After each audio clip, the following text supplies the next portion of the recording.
The bases dropped on a beautiful Monday morning here in Atlanta, Georgia. Soccer Down here live for April 22nd. It's an overreaction Monday. I'm sure there's a few reactions that have been percolating out there after Atlanta United lost 2-1 to FC Dallas on Saturday at Mercedes-Benz Stadium. Kelly Francis from the Unrelegated podcast will be joining us at 10 o'clock with her reactions. We'll be taking your reactions all show long on Twitter at Soccer Down Here. We already have quite a few. We'll start getting into those in just a bit. I wanted to start with some audio from after the match Saturday. Let's start with a couple that you probably haven't heard. Let's start with Jeff Larinowitz following the 2-1 loss. I think we've, started the season playing one way. We've kind of morphed and rotated and moved around, and some personnel shifts, possibly. But I think last week to go on the road and win, this week to create as many chances as we did, I feel like we're sniffing around the right kind of thing right now. Jeff, what do you guys work on, considering all the chances that were created today just didn't go in? I mean, the progress is there, so what do you work on heading into next week? No, there are so many positives, and to be honest, the exact thing that happened today, we worked on this week. I mean, we did several days of transitioning behind the ball with a team like Dallas who's going to try and break with speed. I mean, we were prepared. Like I said, I think that a step here, a step there, a very good ball, a very good run, a very good goal. Sometimes you get beaten. And, we were prepared. But going forward, I think you take the positives, a lot of the positives. And, eventually goalkeeper's not going to have an outstanding game. Let's hear from the captain, Michael Parkhurst. But we're disappointed. I mean, we talked about wanting to win, wanting to put on a good performance in front of our fans, and not taking it for granted, their support and their attendance. They come here to see us play well and to see us win. So we want to win, especially when we're in front of them. So it's disappointing tonight. You said it's too early to call any games must-win games, but drop more points at home. How do you get those back? What are you going to have to do? Yeah, you can't get them back. They're lost. But you have to learn from it and you have to play better. Opportunities can pass you by quickly, and that was one that just passed us by. And we get another home game next week, and that's an important one. All home games are important games, especially in this league where it's difficult to win on the road usually. So we want to take advantage. We want to put that fear back in teams of coming to Mercedes-Benz to play us, and right now it's not there. Jeff described the defending on the second goal, I think he summed it himself, as a bit naive. I was curious just what happened on that goal. What was the breakdown? I haven't seen it back yet, but from what I remember, just a long ball over the top, to Barrios, and I'm not even sure who went to him. We get caught upfield. We're trying to push. It's the 84th minute. We're trying to get the equalizer, and you're playing a little bit of man on man. You're pushing, taking chances that you wouldn't normally take. If you're winning or if the game's tied, and they catch us on the break. They put a fantastic cross in and a good finish. Credit to them for that goal because they couldn't have done it better. But probably the biggest breakdown was we didn't press the ball quick enough and gave them the time to play that ball, especially when we're vulnerable in the back, pushing forward. Yeah, I thought Parkey's breakdown of that second goal was really important because there's been a lot of fixation on it, and as he said, look, it's the 84th minute. You're pushing everything forward. You're man on man. It's not the same situation as defending in the first minute or the 10th minute or the 20th minute at a 0-0 scoreline. It's a completely different situation. So I think when you're looking for issues with the defense, that's a different situation, and you do have to take that into consideration. I do completely agree that the problem there was not closing down Edwin Cerrillo, who hit a beautiful ball over the top into a spot that really only Barrios was going to get to. Miles Robinson chased, but Barrios had the step, and you're stretched because you're trying to get back in the game, because you conceded early and couldn't find an equalizer as the night went on. both guys, talked about it, and everybody who talked to the media afterwards talked about the chances that were created. It's a fact. I mean, they were there. You had a number of good saves from Jesse Gonzalez, and that was absolutely part of the story here. But you also had some chances that were missed or pushed wide that normally aren't. One of those kind of days where it's a very frustrating walk out of Mercedes-Benz Stadium at the end. What stood out to you, John, before we hear from Frank de Boer? Well, I mean, it's for me, if you're taking just the home team out of it, I thought Jesse Gonzalez was man of the match because of what he did between the sticks for FCD. I mean, you had the Joseph chance. I want to say Joseph had another chance. I don't know if it officially counted, but there was the one off the corner that was the touch with the left where he had to go full extension. That wasn't the only time he had to go full extension to get something done. And you had Barco hit the post twice. And once again, it sticks out that when Atlanta United doesn't score first, it's a big hill. And I think you're 0-5-1 when you don't score first. Then when you do, you're 3-0-1.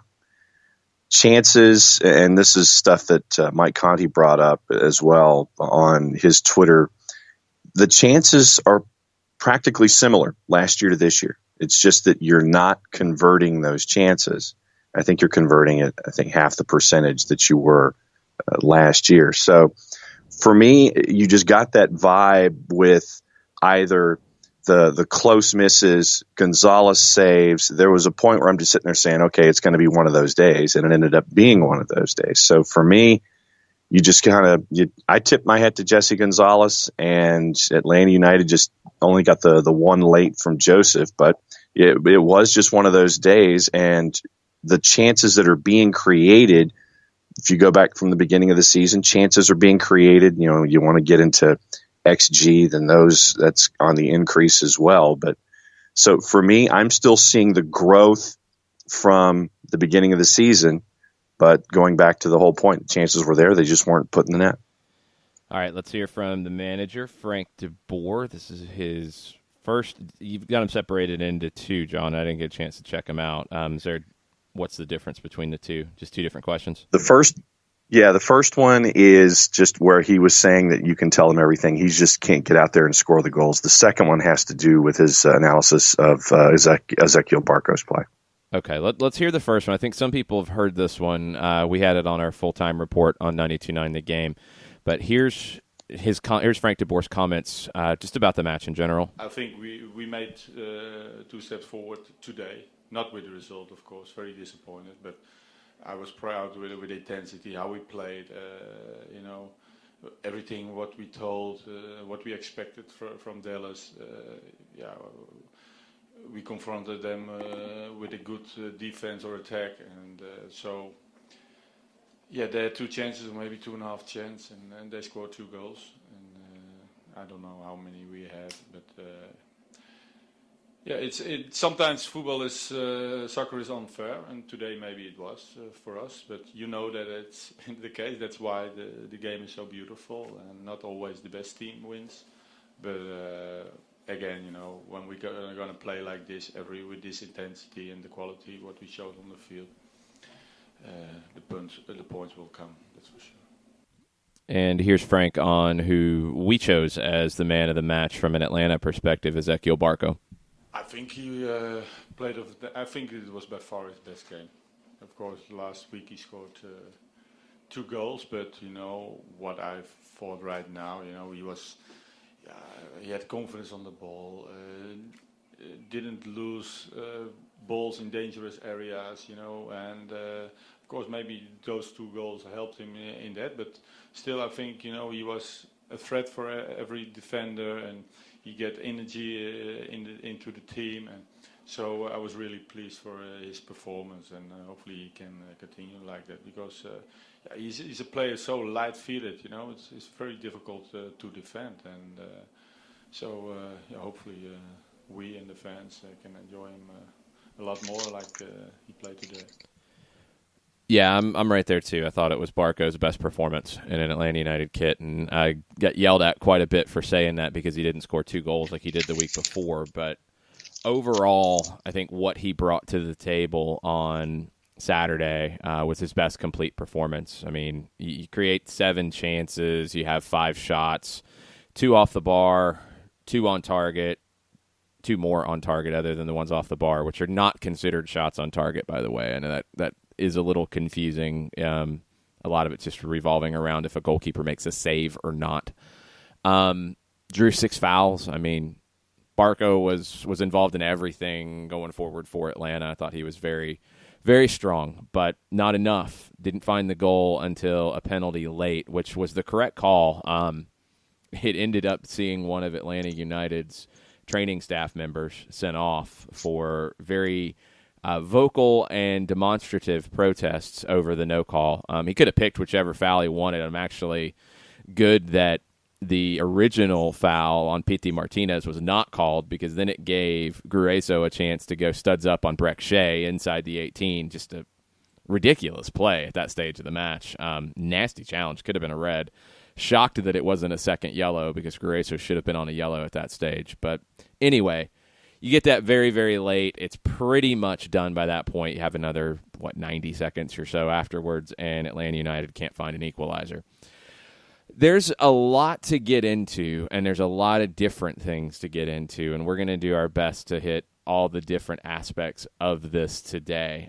Lots of comments from you guys as well, and we'll get into that. And let's just start with JNams on Twitter. Talk me off the ledge, guys. How can I feel confident going into a home game versus the Rapids, where we all know they're going to force us to break down 10 guys behind the ball and play the ugliest match imaginable? 5 goals this season in after 2 70-plus goal seasons is just depressing. You're dead on how Colorado is going to play. I think the biggest difference is that Colorado is just not that good. That's a huge difference in you compare Colorado to Dallas. They're also going to be missing Jack Price, their number 6, their defensive midfielder, who's been probably their best player this season. He was red carded late in their loss over the weekend, so they'll be coming in, and I don't know if they drop Kellen Acosta to the 6. That takes him out of the attack. Again, they're not really going to be looking to attack much. They're going to be playing direct to Kai Kamara, asking him to hold up play and get guys forward. They're going to be looking for set pieces. They're going to come in with the strategy that most teams have come in with. Honestly, the strategy that every team's come into Mercedes-Benz with this season, even Dallas this weekend. We did not expect to see Dallas with 3 center backs because they hadn't done that under Luchi Gonzalez, and we did not expect them to, in the second half, concede possession. First half, they did not concede possession. Atlanta did a very good job of pressing, and I know Matt Doyle has the video out there about the first goal and how it broke down. That also takes the other, I'd have to go back and count them up, to be honest, the other at least double-digit turnovers that Atlanta caused through their press.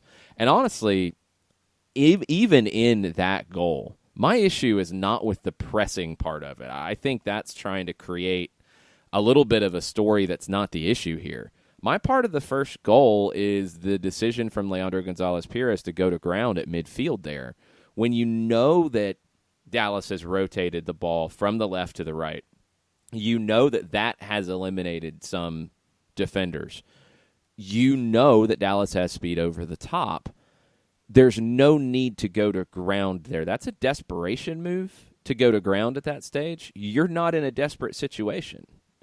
You have Michael Barrios facing his own goal at midfield, and you have one runner making a run. There's no need to eliminate yourself from the play there. That was really surprising to me. It was overly risky and not necessary. And it's not the first time we've seen that from Leandro this season. It's weird because we haven't seen this in the last 2 years out of him. We've seen aggressive play, but not reckless tactical play. There's a difference between going in on a tackle recklessly, picking up a call, picking up a card, complaining to a referee, getting yellows in that direction. That's one thing that's been an issue for him, we know. This is risky in a tactical perspective. There's just no need to do that. There was no need to take the angle he did against Cincinnati when Kenny Safe turned inside and then had a lane to pass through. These things are surprising, and when you go back, John, to some of the things that Joseph Martinez talked about with Felipe Cardenas at The Athletic, and you talked about the team having confidence. These are the types of mistakes you see with a player who is not feeling confident in what's going on around them, and risking too much. And this was very early to be in that state. It just felt completely unnecessary, and I think it gave the opportunity for Dallas to open the scoring. And I think that when you have a set expectation level, whether it's internal from yourself as an athlete or external as you are part of a group that has accomplished so many things, I think that you have those moments of trying to create something. And that's not the moment to create something. It's not the moment to push yourself into that kind of a decision. Although, I kind of, looking at it 2 days detached, I understand, the mindset of it in trying to do something because your team is at the bottom of the standings, because you have a team that's frustrating you on the pitch. So I understand the idea behind it. And I think that if the team was having more success, if it's not a team at the bottom of the standings, toward the bottom of the standings in the East, then you're not going to be seeing these kinds of decisions. I think that with wins comes confidence, and I'm going to put that word in quotes. With wins comes confidence and the self-belief that what you're doing is the right thing. And so I think that in trying to create something, you have moments like this where LGP is going to do something to try to create something, to try to change momentum, to try to get things going in a direction where you can be on the front foot. So I understand it, and it's uncharacteristic because I think of where Atlanta United is right now and what they're trying to do and what they're trying to change to turn things around, to work their way back up the table. I disagree because I think you're trying too hard to find a reason to understand it. It's a mistake. Okay. There's nothing he's creating. You look at the play. It's in the 6th minute. It's a ball played to Barrios, and yes, again, we've seen the video about the pressing, and Doyle said that it wasn't intense enough, and there wasn't enough of it going on. There was plenty of it in the first half. This play, Dallas does get out of it. They do switch from the left to the right. They play it to Barrios.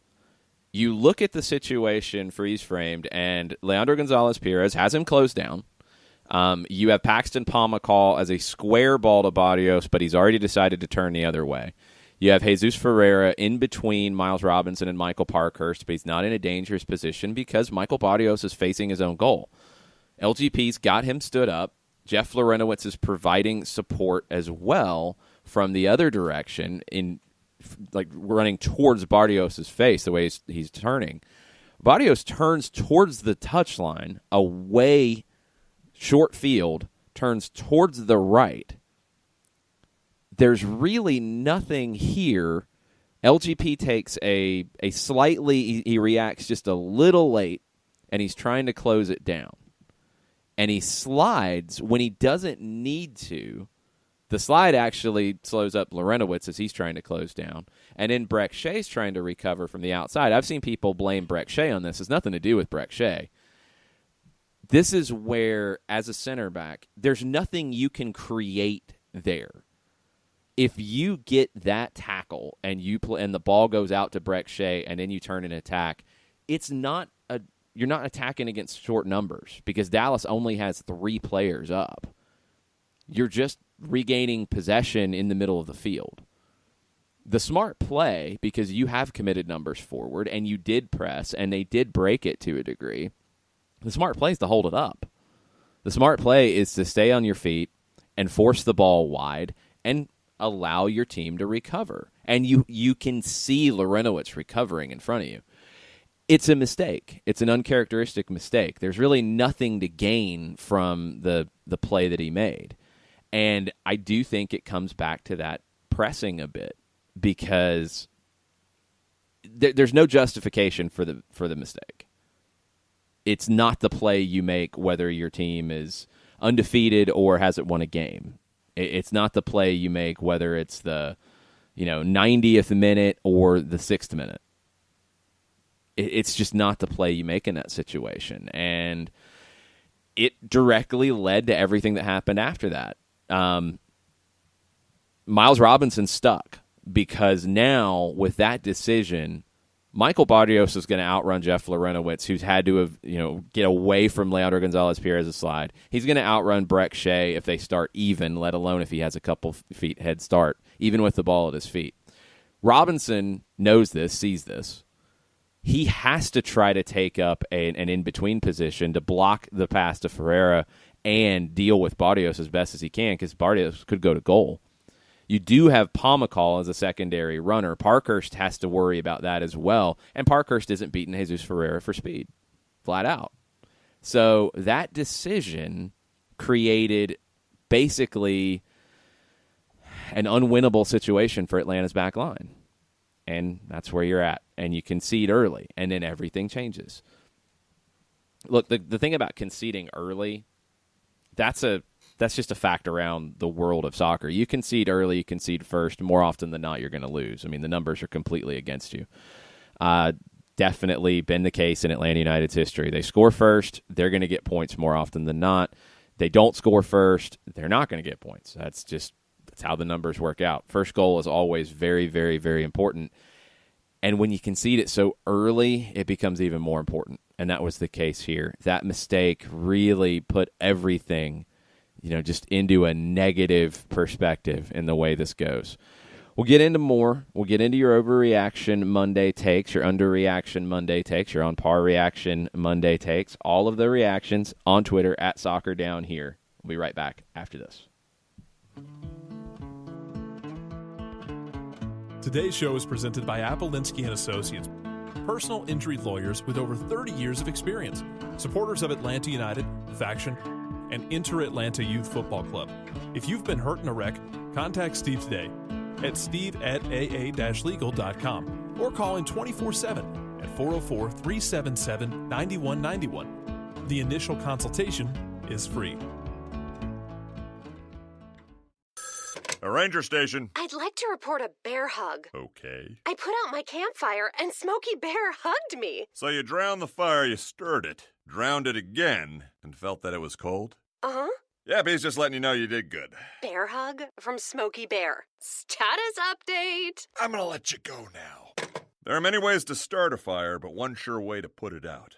Learn how you can do your part at SmokeyBear.com. Sponsored by the U.S. Forest Service Ad Council and your state forester. We know that every driver is different, and a one-size policy does not fit all. That's why Country Financial offers a variety of discounts, so you get the coverage you need and the savings you deserve. From good driver to good student, multi-policy to multi-car, we've got a discount to suit every driver. Call Jason Wright at 678-568-6871 today to see what you could save. On Facebook at Jason Wright Agency or by phone at 678-568-6871. Discounts vary by state. Policies issued by Country Mutual Insurance Company, Country Preferred Insurance Company, or Country Casualty Insurance Company, Bloomington, Illinois.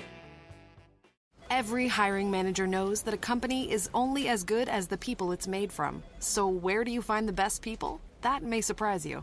Meet the grads of life. Young adults of unique determination and experience. An ideal fit for your company in an entry-level position, internship, or even mentorship. They might not have every qualification you typically look for, but they're exactly who your company needs. This is talent worth knowing about. Go to gradsoflife.org to learn how to find, cultivate, and train this great pool of untapped talent. Brought to you by the Ad Council and gradsoflife.org. Welcome back, Soccer Down Here, Overreaction Monday. Let's get into the Overreaction Monday timeline on Twitter. What's up, John? What do we have? All right, let's go with Nathan Pugh from 5:12 this morning.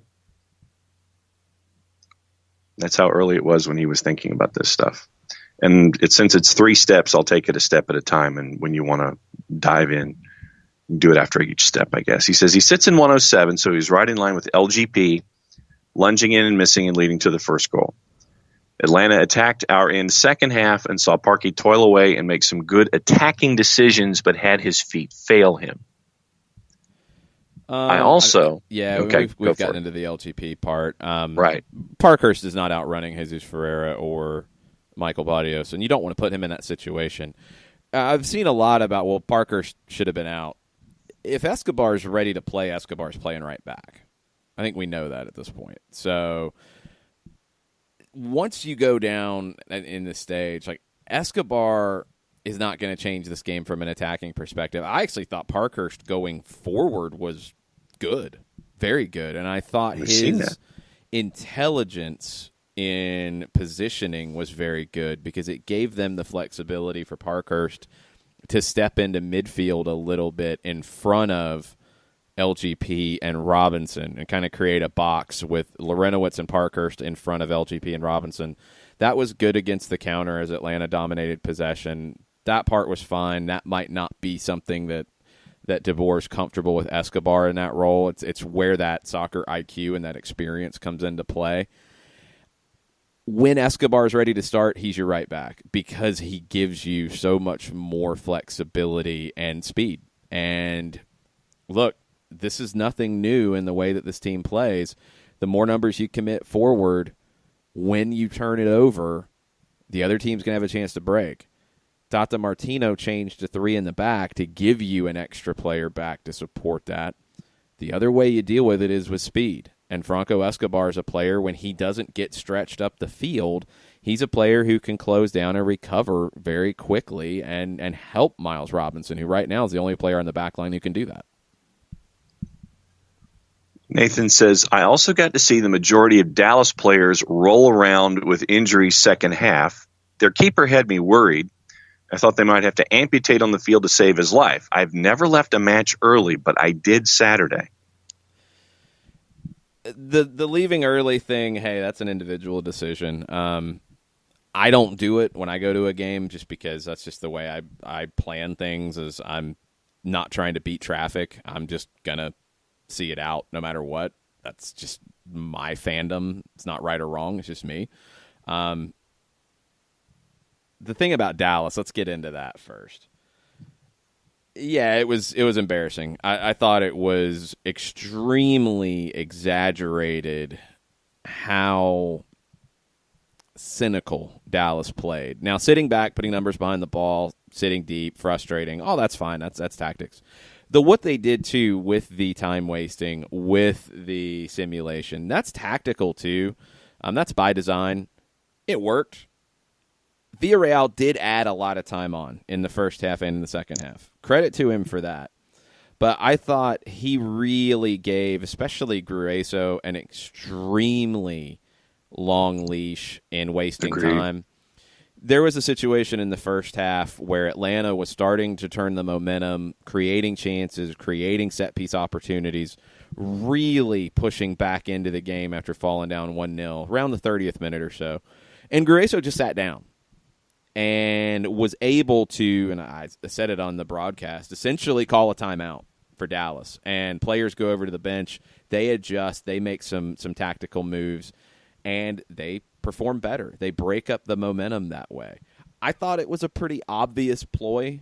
Villarreal did not go yellow there. He probably should have. He definitely should have when Grueso did it again in the second half. The situation where he fouled Barco and he acted like he was hurt as Atlanta's getting ready to take a free kick, that was another one where it's just, okay, this is above and beyond. Jesse Gonzalez, credit to Villarreal for giving him a yellow fairly, middle of the second half. That's a little early for goalkeepers getting a yellow for time wasting. Credit to Villarreal for warning him, I think, with the first goal kick of the second half. That, again, it was excessive. The injury simulation from Gonzalez was over the top. Goalkeepers can get away with that because it's very, very difficult for a referee to make the decision to send off a goalkeeper for time wasting for, 2 yellows, any of that. it's the last thing a referee wants to do because it has a huge impact on the match. Goalkeepers know that, and they're going to stretch it to every second they possibly can. I thought Villarreal dealt with that as well as you can by adding the time back on. I didn't know Dallas had this in them. And, in some ways, it's frustrating. It drives you crazy. And if you're an Atlanta fan, you hate it. But when you get a goal in the 6th minute and you're on the road and you've made the decision coming in that you're going to be more conservative, gives you that advantage. And I didn't know if Dallas could win games this way. They've shown they can, and they're a team you have to watch for in the Western Conference. They are that good. They're young. Edwin Cerrillo is a player who doesn't get talked about much at all in this league right now. He's an 18-year-old homegrown number 6 who was signed in February. He was outstanding in this match. He was absolutely outstanding for Dallas. We know about Paxton Pomykal. He was very good as well. We know about the guys like Grueso and Barrios that they've brought in over the years, but Cerrillo, Pomykal, Jesus Ferreira, teenagers who are very good and learning, and these types of games have a huge impact on you. So full credit to Dallas for getting the job done. It wasn't pretty, and it was frustrating, but it's part of the gig. Section 3, the offense was there, just not as killer as it needed to be. The defense has let us down. I don't know what to do with LGP. I've seen opponents not want to play openly, but I really don't know what to do when an opponent would rather mud wrestle than play footy. You don't concede first. That's what you do, is you don't concede first. You keep your head and you play. And now they started with that stuff after the goal. So let's be fair about that. But when you concede first at home, the smart play for the opposition, especially when they've already come in and they've already shown on the lineup sheet and in the initial setup that, hey, we're going to be more conservative here. We're going to play a third center back, which we have not done this season. We're going to sit a little bit more than we generally have. We're going to play a little more direct than we generally have. All that is on paper from that lineup sheet and from the first couple minutes. You show that, you get a goal, somewhat against the run of play. It's 5 minutes. There's not a whole lot of run of play. You get that goal, you're just going to double down, and you're just going to extend the game, and you're going to frustrate Atlanta as best you can. You still gave up 22 shots. You still gave up 8 on target. You still had the bar hit twice. You still gave up a ton if you're Dallas, but you didn't give up a goal. And that's Dallas's MO. That's what they could do here. They took advantage of it. LGP, it's another bad mistake. Now, I will give him a ton of credit. He was very, very active after that, almost maybe a little too active at times in trying to make up for the mistake. I thought he earned 7 free kicks, which is a little crazy. You don't normally see a number like that for a defender. That's another one where Dallas was able to trade off who's going to foul LGP to break up Atlanta's, building up possession. It was Ferreira 3 or 4 times. It was Barrios 3 or 4 times. Barrios sees a yellow card for it. That was correctly handled. LGP got forward, created some things going forward. He made some big defensive plays. He got on a yellow card. He maybe should have seen a second yellow for a very hard challenge in the second half. He had a long conversation with Villarreal to open the second half. Maybe that conversation and explaining himself a little bit is what got him out of the second yellow. I thought he would probably be subbed after that because I thought he was at risk for seeing a red. He played the game out, and it didn't affect his game after that. He didn't have to let up. There wasn't a mistake from him that led to the second goal. The second goal, yes, he was a little late getting back on a great run from Brian Acosta, but as Parkhurst said after the match, you're throwing everybody forward. You're going to be exposed at that point. It's the 84th minute. You're down 1-0 at home. You're throwing numbers forward. You're going to get into 1v1 situations. You're going to get exposed. That happens. I'm not blaming LGP on the second goal in the same way that others are. I'm blaming him on the first goal. He tried to make up for it. He had some good plays, but it's been far too inconsistent from him in 2019. And I don't know why. Just there's been some really big glaring mistakes that we haven't seen on a regular basis out of him. At M. Biederman 1984, whose handle is now the ghost of Yamil Assad. One, it was exciting. I think we can put to bed the worry that FDB can't put together a side that plays entertaining soccer. I would agree. I saw people and immediately during the game, immediately after the game, I saw a lot of people say it was boring. And look, I know that was honestly a tag that was put on Frank de Boer from his association with Louis van Gaal. That was a tag that was put on Van Gaal in Manchester United's run with him. I'm not seeing that. I don't know where that's coming from.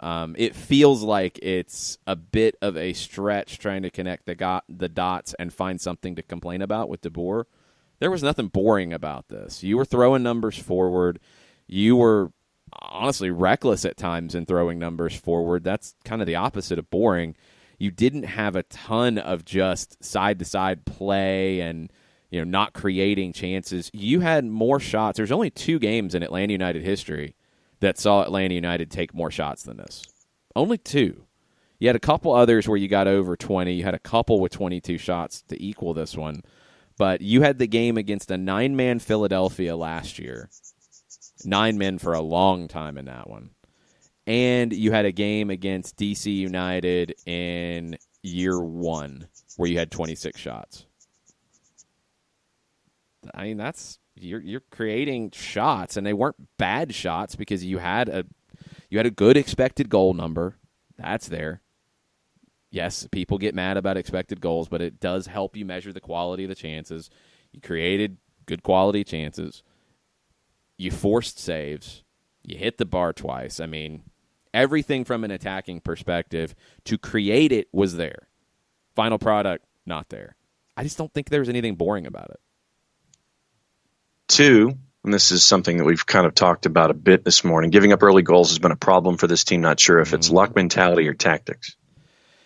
I don't think it's tactical. I mean, there's nothing tactical about the goal on Saturday. It's a bad individual decision that you get exposed. I wondered coming in if Atlanta would press, knowing that Dallas wanted to build up out of the back. Atlanta did press. The press is not going to work 100% of the time. It doesn't work that way for any team. So it didn't work here. It worked many, many times where you saw throw-ins in the attacking half for Atlanta because Dallas just could not deal with the pressure. But you were still in a good position. You weren't exposed because they broke your high press. You were exposed because your center back was on the ground at midfield when he didn't need to be with a tackle. All he has to do is stand Barrios up. If Barrios is going to turn towards the touchline at that point, just turn him outside and keep him outside. That's all you got to do. 3, Atlanta United needs more from the fullback position. They need to combine and provide width, particularly against a team sitting deep. Shea and Parkhurst play hard. All you can ask of a third stringer and a 34-year-old playing out of position, but they limit the offense. You need your starting fullbacks. You need George Bello and you need Franco Escobar because you're asking Breck Shea, who I thought was all right in this one. Breck had a good game in New England. I didn't think he was bad against Dallas. He had a couple poor crosses. He had some good plays in the attacking end as well. Parkhurst is a converted center back to right back. Yes, he played it in Europe, and I think that's something that a lot of people have forgotten, saying that he's never played right back. He's played it. I thought he played it fine. He's not as fast as Franco Escobar. He's not as dynamic as Franco Escobar. You're limited in what you're going to get there. But the other side is true about the defensive side of it. I don't think Julian Gressel at right back in a 4-man back line is the answer. I don't trust it. And I don't trust it defensively. I think you're going to have more goals given up if you play him there, and then you're going to have to decide what you do with Parkhurst. I do think that if you see Parkhurst and Robinson together at center back in this next match, I wouldn't be shocked. And it's not because LGP is suddenly a bad player. It's just you made a bad mistake. You've got competition for spots. He's got to win that spot this week in training. Parkhurst wants to win it. You would hope that Escobar is ready to give you a starting spot next Saturday. It's just that's where you're at. I think there is a bit of a rush to judgment on things like this. Like LGP is not suddenly a guy that can't play. He's made a couple mistakes. they've hurt. You want to get him back to the form he was in before. But the biggest thing about the fullbacks from the tweet is just you need your starting fullbacks. And your two starting fullbacks to give this team its best group going forward is George Bello and Franco Escobar. 4. The way Atlanta United played reminded me of the way LAFC played against Atlanta United last year. Press super high, look to dominate possession, but leave your center backs 1v1 against two very fast forward players. LAFC ended up getting burned by that. Is there a better answer? I don't know. You got burned one time. I mean, let's be real about the first half. Your press was really broken one time that hurt you, and they scored on it.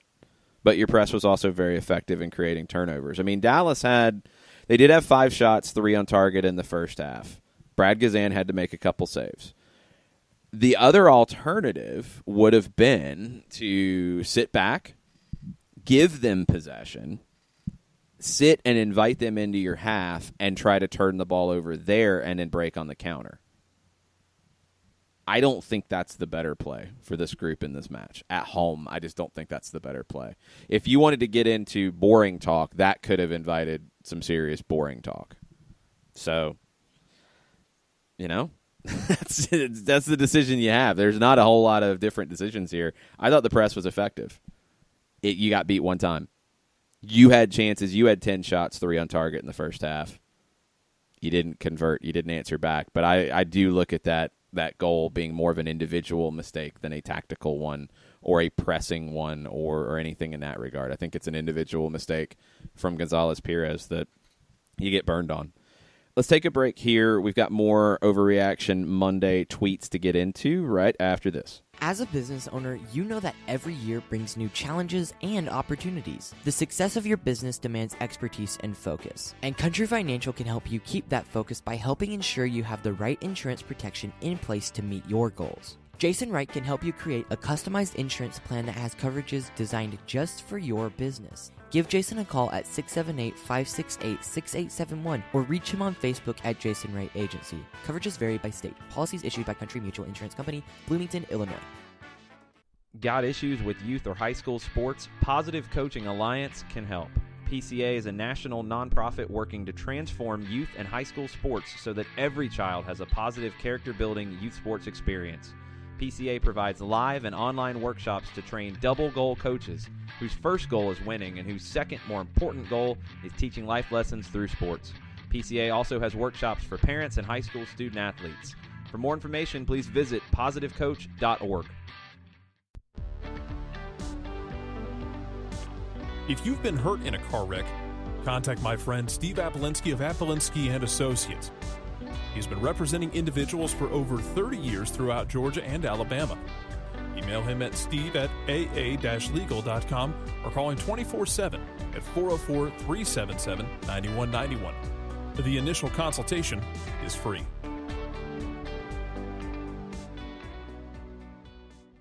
I adopted Bento in 2010 from a shelter. This cat makes me make art. He's always motivating me to draw pictures of him. He just is motivating artistically. He's my best friend, but a lot of people know him as Keyboard Cat. Keyboard Cat, YouTube star and shelter pet. Amazing adoption stories start in shelters. Start yours today. Visit theshelterpetproject.org to find a pet near you. Brought to you by Maddie's Fund, the Humane Society of the United States, and the Ad Council. Welcome back. Soccer Down here, April 22nd, Overreaction Monday. What do we have next? Allison Cupertino. There's a large group who say we were horrible and the team played poorly. I didn't think it was bad. I thought we had some individual errors and some bad luck. Do you think the losing results are the driver of perception on actual play? Hashtag Overreaction Monday. Yeah, 100%. I mean, I think the losing results, combined with lots of things, combined with people who were not excited about the hire to begin with, period. All the talk from Frank DeBoer's time at Inter and Crystal Palace gets brought up. The talking points from those stops get brought up. But, yeah, I think it's the results that are affecting the way people feel about it. Tafka said it talking about boring, said it certainly wasn't the most boring, but I was never on the edge of my seat for that match. I never really felt like they would score. We have no lethal quality. I don't feel that here we come and you can't stop us feel that we had for 2 years. There's some of that I think is because of the recent results. And Tafka, I mean, hey, we all see the game differently. It's not like that. You know that. But I think if you were, 4-1-1 coming into this, and this match happened, you would have been on the edge of your seat more because there were chances. There were shots. There were good chances. There were times off the bar from Barco. The one off the corner that falls back out to him and he takes 2 touches. The second one was a perfect touch to the right to rip a right-footed shot. I mean, just hit it flush off the post. Chances for Joseph that we've seen him bury before. The one from Pity Martinez chipped in over the top that Joseph takes, beats the goalkeeper, or beats the defender and shoots just wide after Gonzalez is kind of stuck. Never expected to see that. I thought Joseph had that one buried. I was absolutely on the edge of my seat that time. Teams are also playing Atlanta differently, and I think that's another factor here that is getting lost in the shuffle. You've seen so far at home Cincinnati concede early and then make the decision to sit back and not let it get out of hand, and they did grow into the game, and they get a goal after an individual mistake defensively. You get Philadelphia, who came in and sat back and defended in a low block. And you get Dallas, who did the same by design against type. When you have teams play that way, this game, honestly, what it felt like, and this is where I think it's a little unfair to say that Atlanta was boring by design. This was like Montreal last year, is what it felt like to me. You concede early, and Montreal had already come in deciding to sit deep, and they just doubled down on it. And they were probably even more defensive in that they played a 5-4-1, and it was a line of 5, a line of 4, very deep. Dallas kept Barrios and Ferreira up high, Barrios higher with his speed, and still had a threat going forward in that regard. Some of it, to me, is down to you concede early. Some of it is down to the opponent's perspective and the way they approach it. And honestly, just the way the team is playing at the moment, the way the results are going. I think that all of those things do color the way that people see the match. And that's normal. That's completely normal. Like, nobody's wrong in that. It's just, that's what happens. When a team is in a bad run of form, and we see it in any sport, you feel like the sky is falling at every moment. Everything that before you might have felt like, okay, here's the breakthrough. You're like, oh, no, they're not going to break through. It's the fans in Major League 2. I mean, it's the fans out in the bleachers in Major League 2 who, oh, everything stinks. Everything's terrible. There's no way this is going to work. Randy Quaid. Yeah, I mean, it happens. It's okay. That's what the team has to turn around. And you turn that around by winning. You turn that around. First off, you turn that around by scoring goals. You turn that around by not conceding early, and you turn it around by winning. That's what changes. I mean, the mood changed after the win in New England, and I think they played better in this one than they did against New England. I think it was a better performance, quality of performance. And I think people get very angry when you say that about a loss, but the quality of the way the team played for the 90 minutes, I think, was better in this match than it was against New England. You didn't get the result because you had an individual mistake that hurt you early, and you were playing a better opponent, and you were playing an opponent that picked a strategy that made life difficult, more difficult after you conceded early.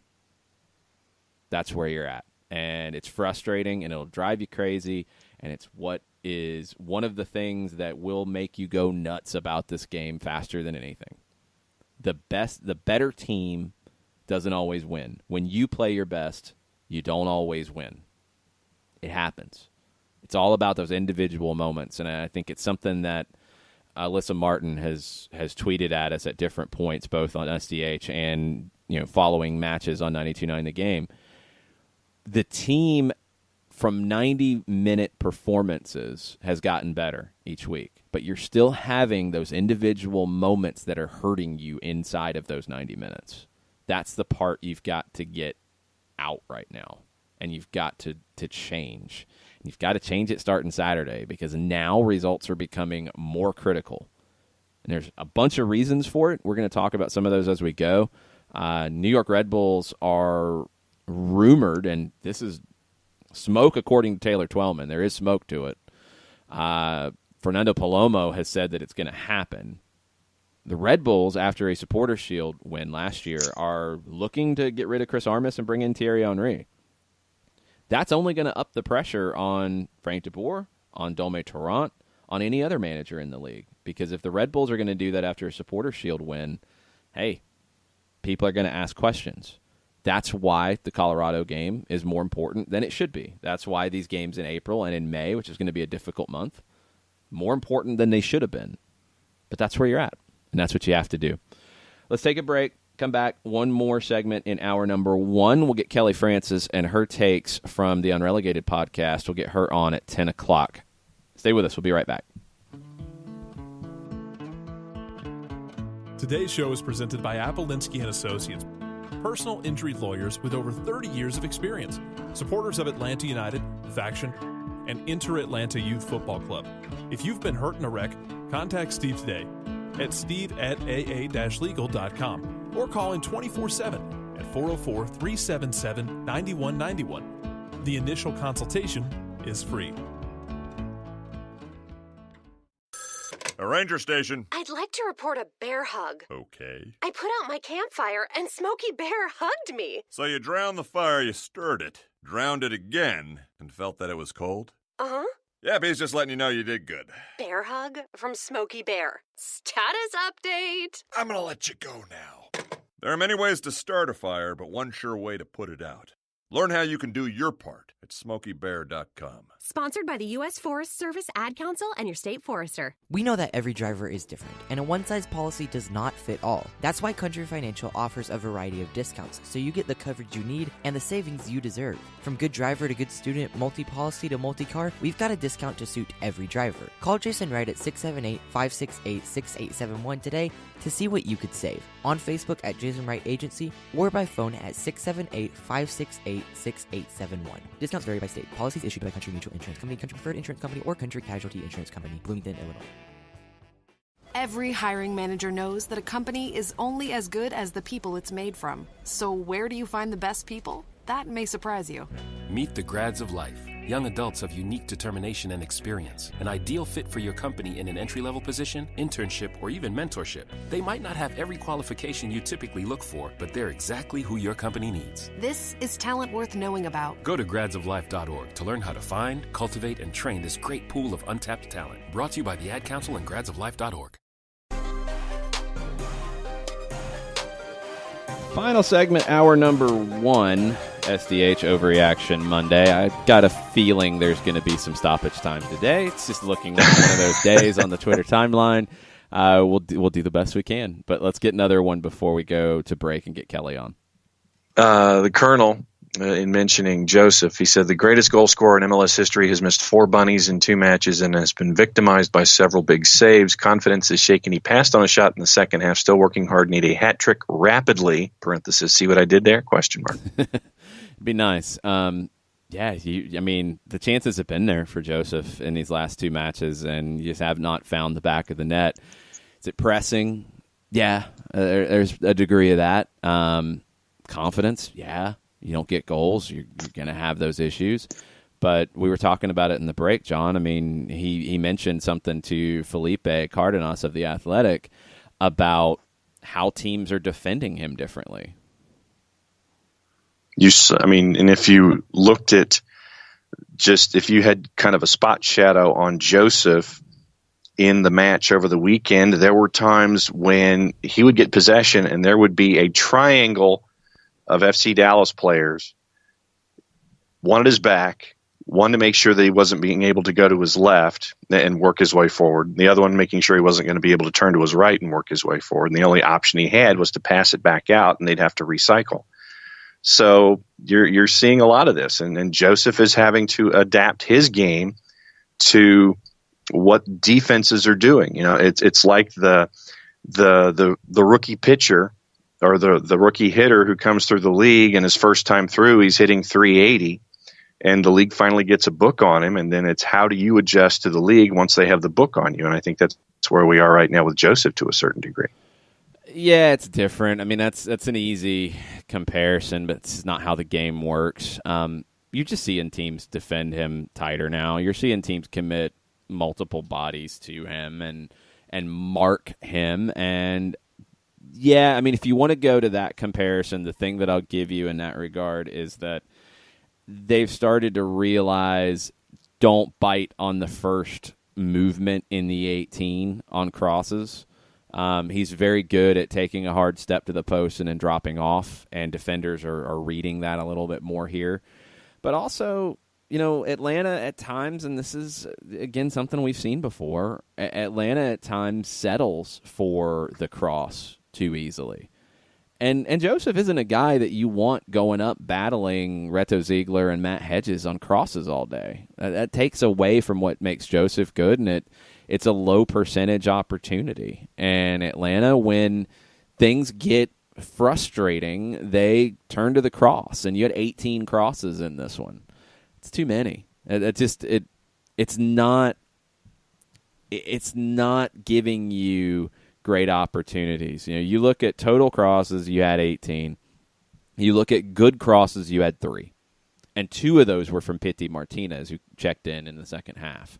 Barco had the other one. It's just not good enough. Breck Shea, 5 crosses, 5 from open play. None were considered good crosses that found anybody. Gressel had 7 total, 4 from open play, 3 from set pieces. None were considered good. They didn't find anybody. That was your width, and it didn't result in anything in this one because Dallas had 3 center backs, and they sat deeper, and they just made it difficult for Joseph to find space.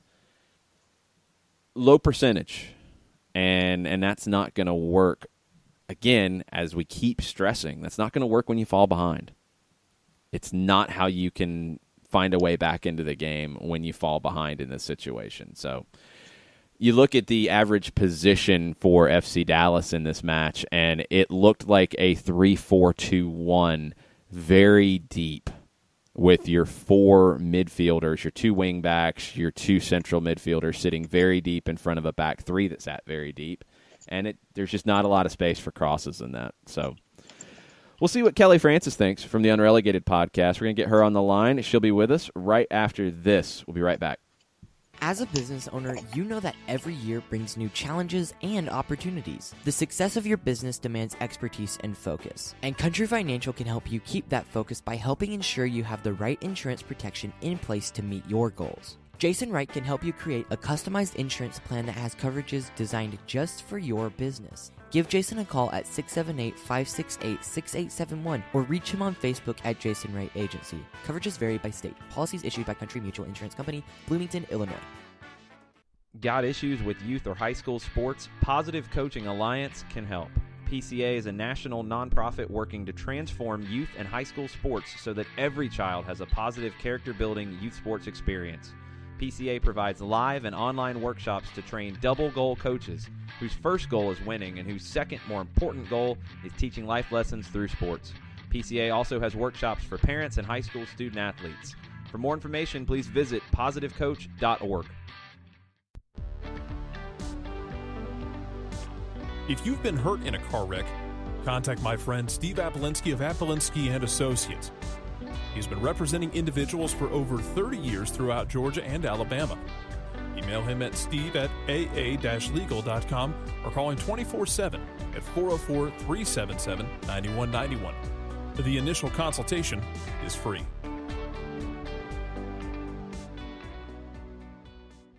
I adopted Bento in 2010 from a shelter. This cat makes me make art. He's always motivating me to draw pictures of him. He just is motivating artistically. He's my best friend, but a lot of people know him as Keyboard Cat. Keyboard Cat, YouTube star and shelter pet. Amazing adoption stories start in shelters. Start yours today. Visit theshelterpetproject.org to find a pet near you. Brought to you by Maddie's Fund, the Humane Society of the United States, and the Ad Council. You're listening to Soccer Down Here daily on SDH Networks, a division of OSG Sports. Find us at Soccer Down Here on Facebook and Twitter. The time is now the top of the hour. Peep, y'all. Welcome back. Hour number 2. Soccer Down here, April 22nd. It's an overreaction Monday, or underreaction, or on par reaction, whatever type of reaction you would like to throw at us. Throw it at us on Twitter, at Soccer Down here. I want to see what kind of reaction Kelly Francis has. She's with us now. Yes. She was in the supporter section, I believe, on Saturday. And, yeah, Kelly, what was the vibe in the supporter section? Well, it hasn't changed since, the beginning of the season. So we consistently have to deal with that, I think. I think it's more shocking every time I go now this season because it feels like, especially after Dallas scored that second goal in the 85th minute, like we were in the middle of doing the ATL chants and they scored, or we were about to start it, and having to encourage the entire supporter section to continue on that chant was a little hard in like the first few seconds, but we all pulled together and we did it. I think the biggest thing is like, even though we're quieter because of the start of the season and sort of about the mood of, and the atmosphere of the building and that whole fear that like, oh, well, we're going to lose this one again, which may or may not be a feeling that some supporters have, but it's definitely a feeling that echoes over you in the supporter section, because we're basically standing there for the entire game, no matter what the score line is. And we're yelling our brains off, and we're screaming and we're chanting and we're waving flags, and we're trying to pump that positive energy into the stadium. And sometimes it just gets tiring, but you still do it anyway because you love this team. When you're looking at Atlanta United right now, I guess, where do you think they are when it comes to getting everything on the page that they want to get on to continue to move things forward? I mean, I know that the chances are there. The mantra that we seem to be trying to put out there, the chances are there. They're just not converting. So when you're there in the supporter section, I know it's a growing frustration, but what's the feedback that you're getting on what's going on in front of you, I guess, taking the second goal out of it, and I know, taking possibly the first goal out of it, but from a larger picture, what's the vibe in the supporter section about what they're seeing? Are they seeing progression, or is it still just general frustration? I think it's a mix of both. I mean, I think we all understand the way that the season started and sort of how, even though they weren't like large injuries to major people, we still got hit with some injuries like Bello and Franco Escobar is on a Russian roulette of when he's going to get injured again. So I think we all understand the reasons why our starting 11 isn't maybe the right starting 11. And that was sort of when I went back and rewatched yesterday, Taylor Twellman kept saying, I don't think Frank knows the starting 11. And I could echo that, but I think the general feel from supporters is that we see that more chances are being created. I mean, as you guys were saying, the shots on goal on the game on Saturday was 22. So you had shots that nearly went in, and yeah, Joseph missed a sitter again, but I think we see that it's there. It's just, here's the thing that I think I've come to realize, and maybe this might just be my opinion or the view of why it feels different and why there's still frustration, is because when we played under Tata Martino's system, it was this idea of going direct towards goal. There was a little bit of recycling that was done, but I feel like when people watch the game now, and this might be the comments on it's boring or it's slower than I remember it being, it's because we're recycling and we're moving the ball from side to side and just moving it around and passing it a lot more than we would have done last season. Last season, we would have quickly tried to find a through ball. Somebody would have made a run. There would have been a shot. They would have cycled it back out. Defenders would have stopped it. We would have pushed it forward again. We would have tried to create a through ball. I mean, I think that's what the difference is, because from last year, it felt like to me, the moment the ball turned over, we immediately went into attack. And we saw that a few times during this game honestly, particularly anytime Tito Villalba got on the ball, we were guns blazing towards the other goal. So I think that that's just the biggest difference that we're seeing right now is that we are attacking. It's just a slower attack than what we had last year. And that might be where some of the comments of boring come from. It's an interesting thought because when you start to dig into that, the biggest difference that you had last year that made that happen was Miguel Almiron. And right. You had a player who could flip the field with 5 steps because of his speed and his ability to break lines with the ball at his feet. You don't have that now. I mean, even Tito Villalba is not the same player in that because he's not going to be picking the ball up in as deep of positions. So that's something that, yeah, I don't think you're wrong in that at all. I think that's some of the mentality about boring.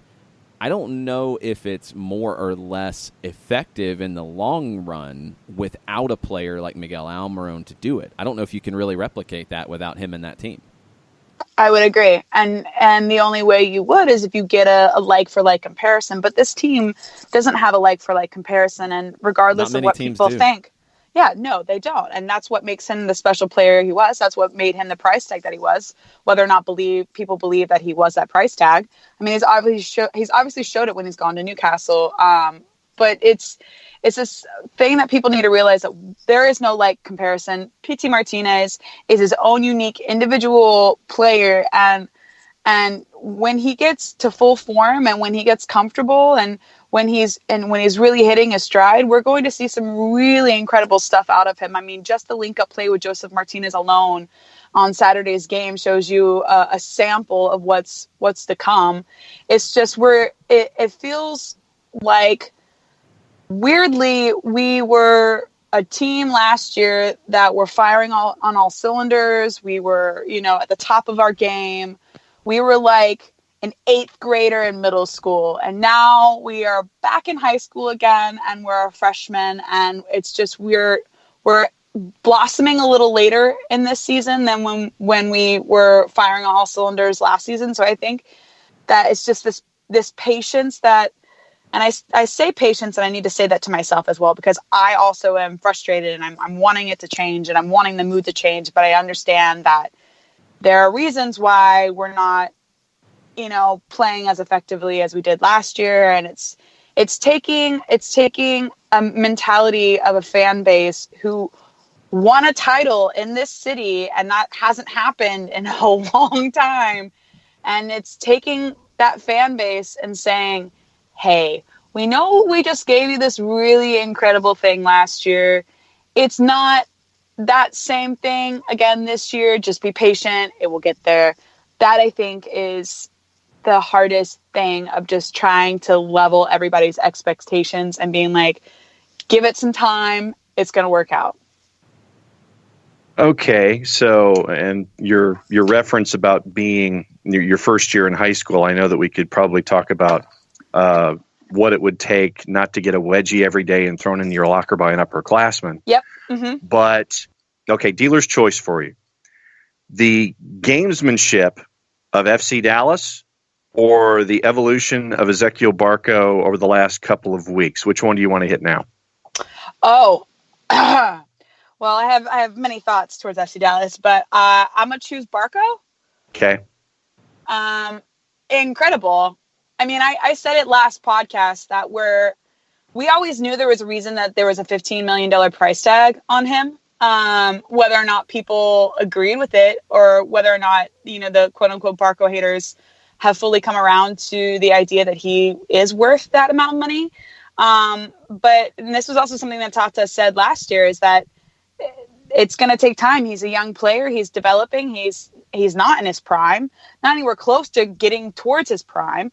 And we're starting to see what the hype is all about and why he was brought onto this team. And honestly, for him as a player, getting to play under Tata Martino, getting to learn in that sort of environment last year, winning a championship with this team, now going to the under-20s in Argentina and getting to play with the Argentinian national team, that is a huge thing as well. So we're seeing the beginnings of Barco, in my opinion, finally seeing the beginnings of Barco, and that is extremely exciting. And man, is he just, I don't know if his confidence is full yet, and that almost sort of makes me really excited to see what a fully confident Barco will be like. But the fact that he now is taking shots, and he had that incredible right-footed shot that hit the bar, and then he had another really good free kick towards the very end of the first half. Like we could have very easily went 1-1 going into halftime because that free kick was unstoppable, and the only thing that stopped it was the bar. And because Jesse Gonzalez was not getting that free kick, and it was gorgeous. And that's sort of something that you're seeing. And in the regards of this explosive energy and that kind of player that is entertaining to watch and that teams can rely on with their explosiveness and their gung-ho mentality once they get on the ball and once they drop deeper, Barco has that. And I saw that at the end of last year, and I saw that obviously at the beginning of this year. I'm sorry, Jessica is literally outside my car right now because I work right next to her at Soccer in the Streets, and I'm looking over and she's literally staring at me outside of my car. But he has that same sort of explosive energy that we saw with Miguel, and that's something that should be watched and looked at and cultivated and used. How important is Saturday and the Colorado match? Is it just as simple as this team starts winning and the mood changes a bit, or is it going to take more than that? Oh, it's going to take more than that. Yes, the team, first off, does need to start winning. I think, more so than winning, because you can win on a 1-0 game. You can win on you can tie, and that's also considered not losing. Even though a tie can either feel like a win or it can feel like a loss, it's a tie. But I think the biggest thing that this team needs to focus on, whether or not we start winning, is conversion on chances. We need to have our chances created become goals. We need to have 22 of those shots become a goal. Joseph, hopefully with the penalty kick, and as we saw, it wasn't a standard penalty kick. There was no hop. He went straight in. He knew exactly where he was going. He had been waiting to put that ball in the back of a net for a very long time since the beginning of this season. He's ready for it. He's hungry. I think more than anything, Joseph needed that penalty kick. He needed that goal. He needed that sort of reset to get going. And I hope he is unleashed on Saturday and that he just goes, as the kids say, ham. Let's all hope so. Because, man, he could use some goals right now. He could. He could use some ham. We could use some ham. We could all some ham, yeah. I'll take some ham, too. Kelly, what's coming up over at Unrelegated and Queens of the South this week? Well, we've got the event tonight that you all will be out. Yeah, plug in that. So both me, Jess, and Jay will all be there for the Soccer in the Streets Re-Raw event, which is at 6? 6. There you go. So come out, see all of us there. It's going to be a very big group. There's a lot of people going. Like Siempre is coming. A bunch of the regulars like Robin's coming. There's just going to be a lot of people there. So it's going to be an exciting, I want to say Atlanta United family event, and the means of like the big Atlanta United family, and everybody knows everybody. And it's just going to be a fun thing to go to. And maybe it's something that we all need after this weekend. Yeah, definitely that. Try to join us at Re-Raw. You can buy some raffle tickets for some pretty cool Atlanta United swag. An Iron Tooth autographed print from Greg Garza, a 2017 team autographed jersey, all kinds of other stuff. If you can't make it out, you can listen on the Soccer Down Here app and all the usual outlets for listening to the show, and it'll be available as a podcast.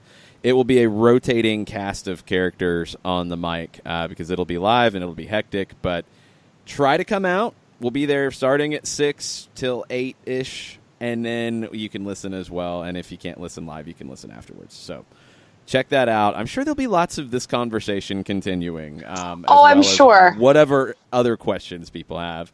Kelly, I know you've got a hectic day as well ahead of that, so thank you for joining us. We appreciate it, and we'll wave talk at to Jessica you later today. through the window of your car. I will. Yes. We did it. We did a little half hearts to each other through my window. But I had a good time. I look forward to seeing you guys later today. Cool. See you in a We'll bit. see you tonight. We're going to take a break here, and we'll be back with more Overreaction Monday right after this. Today's show is presented by Appolinsky & Associates, personal injury lawyers with over 30 years of experience, supporters of Atlanta United, Faction, and Inter-Atlanta Youth Football Club. If you've been hurt in a wreck, contact Steve today at steve@aa-legal.com or call in 24/7 at 404-377-9191. The initial consultation is free. A ranger station. I'd like to report a bear hug. Okay. I put out my campfire and Smokey Bear hugged me. So you drowned the fire, you stirred it, drowned it again, and felt that it was cold? Uh-huh. Yeah, he's just letting you know you did good. Bear hug from Smokey Bear. Status update. I'm gonna let you go now. There are many ways to start a fire, but one sure way to put it out.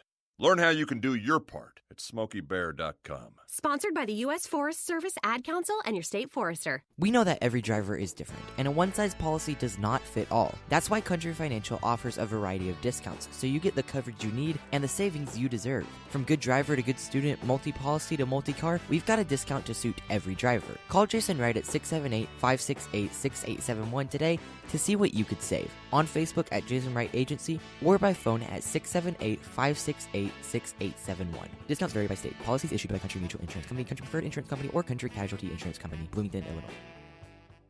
Every hiring manager knows that a company is only as good as the people it's made from. So where do you find the best people? That may surprise you. Meet the grads of life. Young adults of unique determination and experience. An ideal fit for your company in an entry-level position, internship, or even mentorship. They might not have every qualification you typically look for, but they're exactly who your company needs. This is talent worth knowing about. Go to gradsoflife.org to learn how to find, cultivate, and train this great pool of untapped talent. Brought to you by the Ad Council and gradsoflife.org. Welcome back. Soccer Down here, Overreaction Monday. Let's get back into the timeline. Lots of reactions to discuss. What's next, John? Kitty Weaver, and she ended her tweet by talking about LGP, and we discussed that in hour number one. But she said, am I having an overreaction Monday to one of Frank DeBoer's interview responses, or did he say he'd rather see a team take defensive risks than risks on offense because then you're more exposed? I didn't hear that. I might have missed that. And that would be against the way he's generally discussed things, because he wanted to, and he talked about it, I think as part of the bye week discussion. He decided early on that he wanted to focus on shoring things up defensively. And look, that's not really a surprise. I mean, again, I feel like you got to go back and look at the evolution of Atlanta United under Tata Martino. Year one, swashbuckling, pressing, 100 miles an hour. End of year one, Tata Martino wanted to work on three in the back. You saw that develop over year two. You went to it exclusively, along with a more defensive mindset in the postseason. You win MLS Cup. I think Tata Martino decided that, hey, we need to shore things up defensively. We need to be better there so we can be better as a whole. And he did that. I think Frank DeBoer saw that, said, yes, I want to continue to work on this, and focused on it a lot.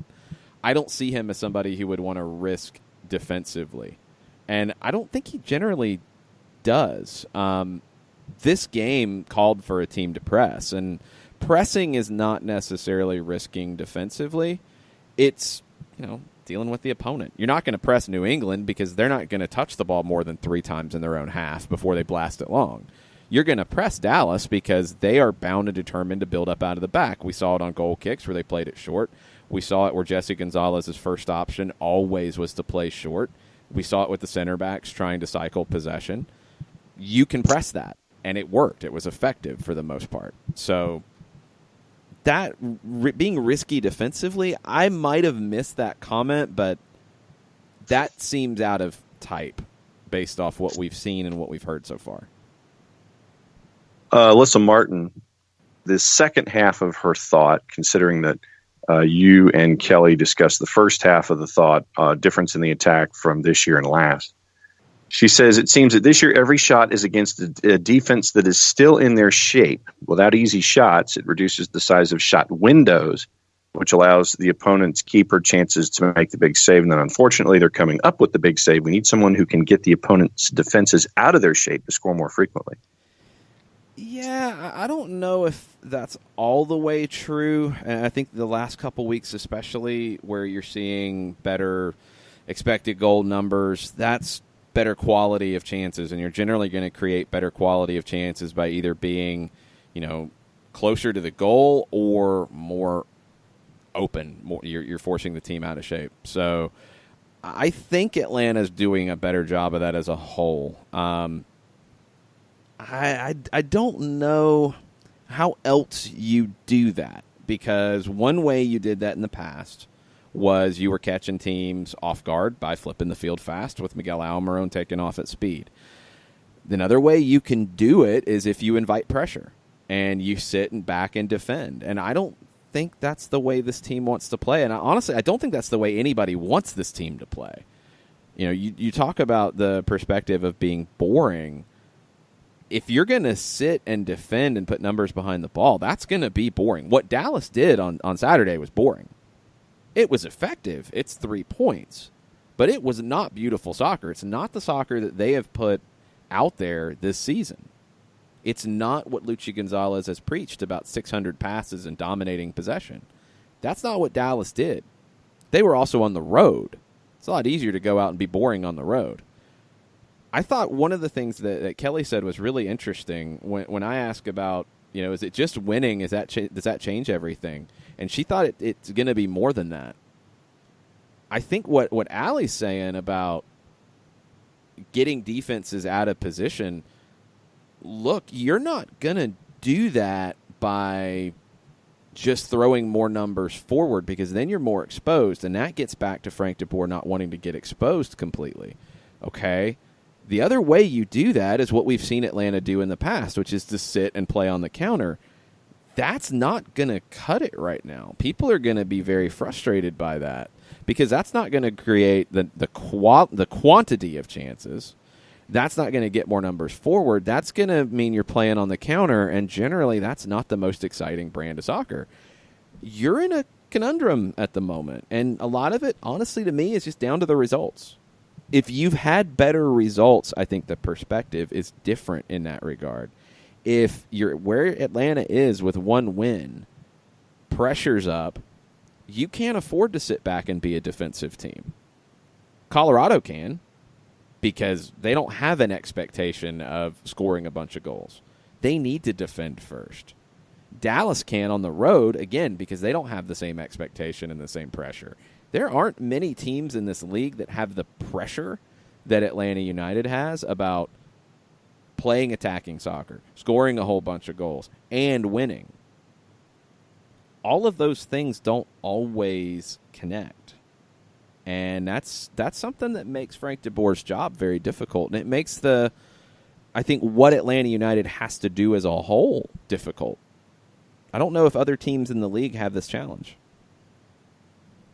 Four-card Ahmed, he says, what worries me? The lack of intensity and focus at kickoff in more than a few matches.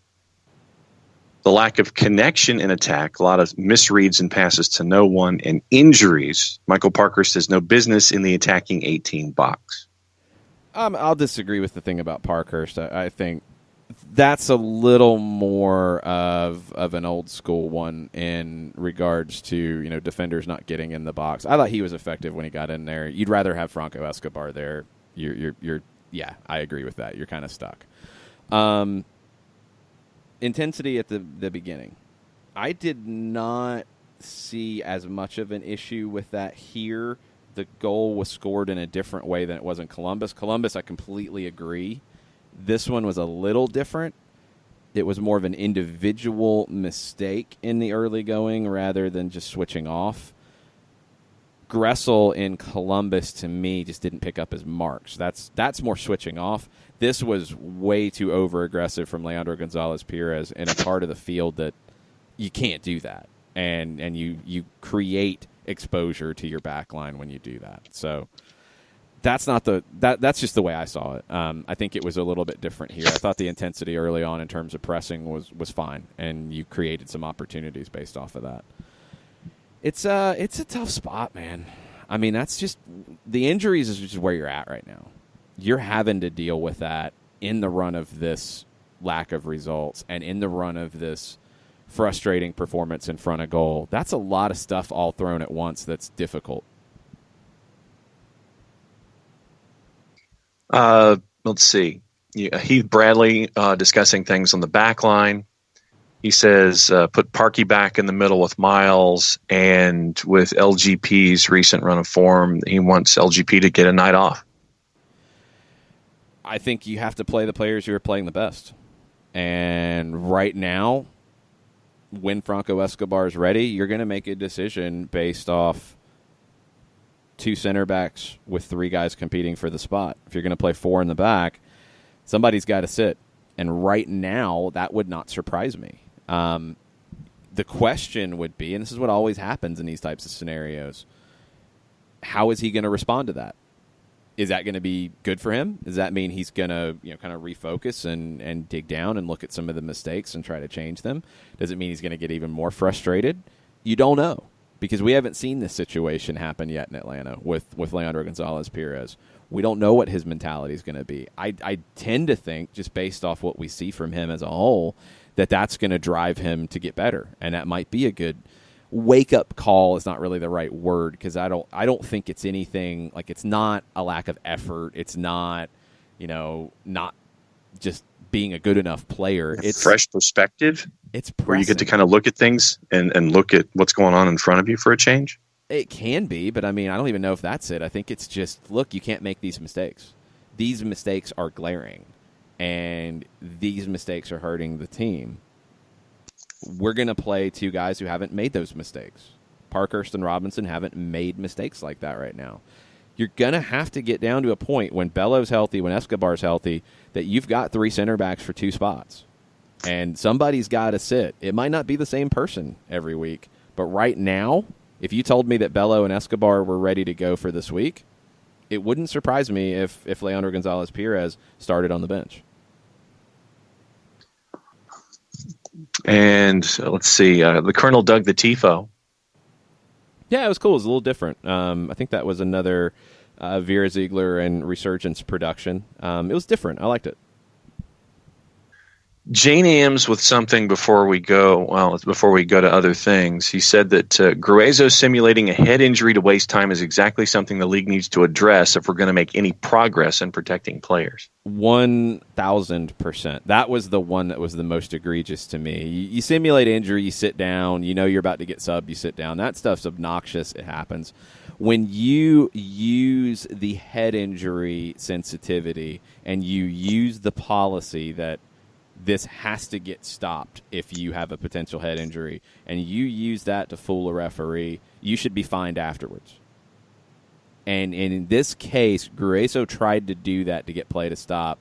Villarreal, I think, realized that after he stopped play pretty quickly, but there has to be a fine there.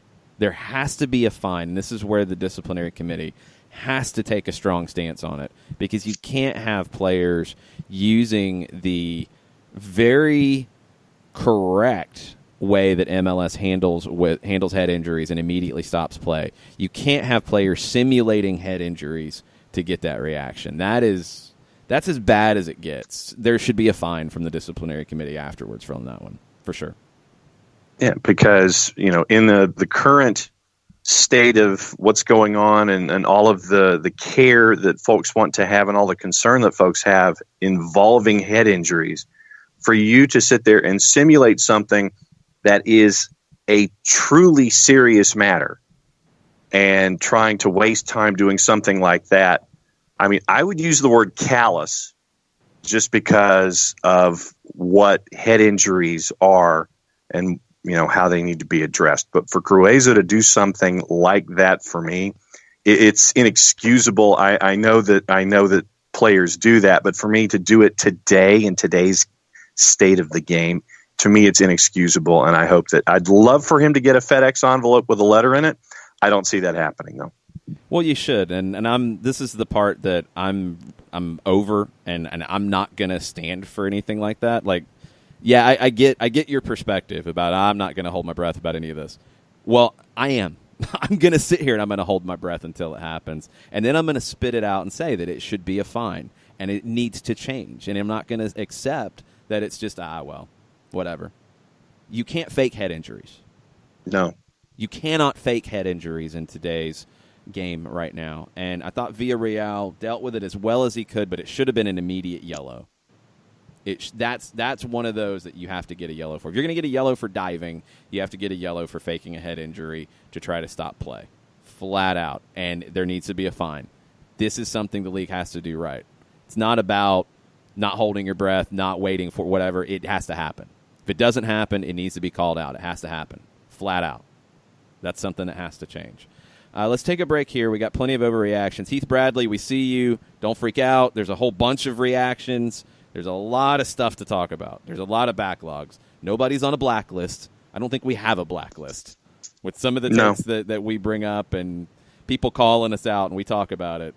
There's no blacklist. Just hang tight, Heath. We're coming to you. We'll be right back. As a business owner, you know that every year brings new challenges and opportunities. The success of your business demands expertise and focus. And Country Financial can help you keep that focus by helping ensure you have the right insurance protection in place to meet your goals. Jason Wright can help you create a customized insurance plan that has coverages designed just for your business. Give Jason a call at 678-568-6871 or reach him on Facebook at Jason Wright Agency. Coverages vary by state. Policies issued by Country Mutual Insurance Company, Bloomington, Illinois. Got issues with youth or high school sports? Positive Coaching Alliance can help. PCA is a national nonprofit working to transform youth and high school sports so that every child has a positive character-building youth sports experience.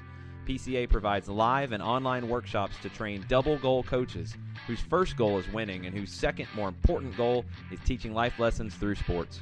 PCA also has workshops for parents and high school student athletes. For more information, please visit positivecoach.org. If you've been hurt in a car wreck, contact my friend Steve Apolinski of Apolinski & Associates. He's been representing individuals for over 30 years throughout Georgia and Alabama. Email him at steve@aa-legal.com or call him 24/7 at 404-377-9191. The initial consultation is free.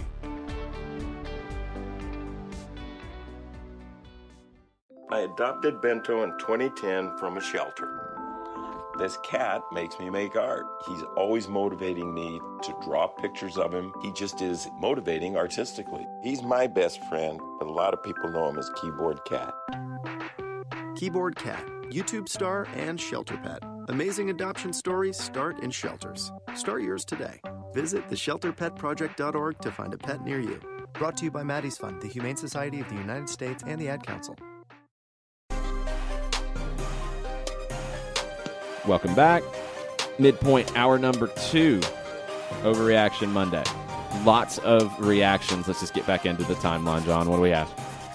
John Nason finding it interesting that Frank DeBoer worked first on defense in preseason, yet that's where we look the most vulnerable. Hashtag Overreaction Monday. I honestly don't think that's where we look the most vulnerable as a group. And I don't think the goals are coming from like group defensive tactical issues. It's individual mistakes to me. That's what I'm seeing. Second goal, game state, you didn't step high enough. You should have. You should have closed Cerrillo down. You're also chasing an equalizer. Okay, that's going to happen in those situations. You don't give up the first one, that happened. First one, individual mistake to me, Leandro Gonzalez-Perez, flat out. First goal in Columbus, individual mistake, Julian Gressel not picking up the run twice, too lackadaisical defensively. Second goal, against the run of play, you're overcommitting. You had a bunch of different guys in that one who overcommitted. You're also coming back from an hour of a break, and you're on a wet field and all the nonsense that happened there, and you're also a goal down because of the early mistake. What other goals are we thinking about here? Cincinnati, individual mistake by Leandro Gonzalez-Perez. First goal against DC, set piece. Second one, mistake from Brad Gazan. Also wet field, but mistake. And I think he would tell you the same. Philadelphia, giveaway inside your own half. You're not able to transition quick enough, but you're exposed because you're trying to build up possession out of the back, and you turn it over in a spot you can't turn it over. Think that's it? That's not a lot of goals. Yeah. Like, first off, in league play, that's not a lot of goals. Goals you gave up in Monterrey, look, you're playing the best team on the continent, in my opinion. You're playing the best roster. 3-0 in Monterrey. You should have got out of there at 2-0, but that's a 2-0 kind of game. The way that played out with the injuries you had going into it, too, that's a 2-0 game. I would have been fine if you got out of there 2-0. The third goal is what hurt you. Herediano, it's the very beginning, and it's sloppy. And, again, it's an individual mistake from LGP on the first one, the header back. Set piece, poor marking on the set piece, and a good goal from Herediano that they constructed very well. That's the goals you've conceded this year. I mean, we went through them in a pretty quick bit of time there. You're not giving up tons of goals. Like, you're not Minnesota. You're not Colorado. You're not conceding at these huge rates. You're not scoring the goals you generally score, and you're making some individual mistakes defensively that are leading to goals. So I don't think it was wrong for Frank de Boer to choose to work on defense first. I think it was something that Tata Martino had worked on as well consistently. And I don't think that work has gone to waste. I think it's individual mistakes that are hurting you here. And that's the frustrating part about it, is that it's individual mistakes from players that you don't normally expect individual mistakes from. A couple of positives from Kevin Avery and Michael Valverde. From Kevin, he says, lots of positives, hoping it's the turning point of the season. 3 points this Saturday with an exclamation point. And Michael says, Atlanta United's only lacking quality in finishing, period. Goals will come, and we will climb the table starting Saturday. Vamos ATL, hashtag Overreaction Monday. Goals change it. I mean, it's such a we talk about the cliches. Goals change games. Of course they do. That's the whole point. But they do.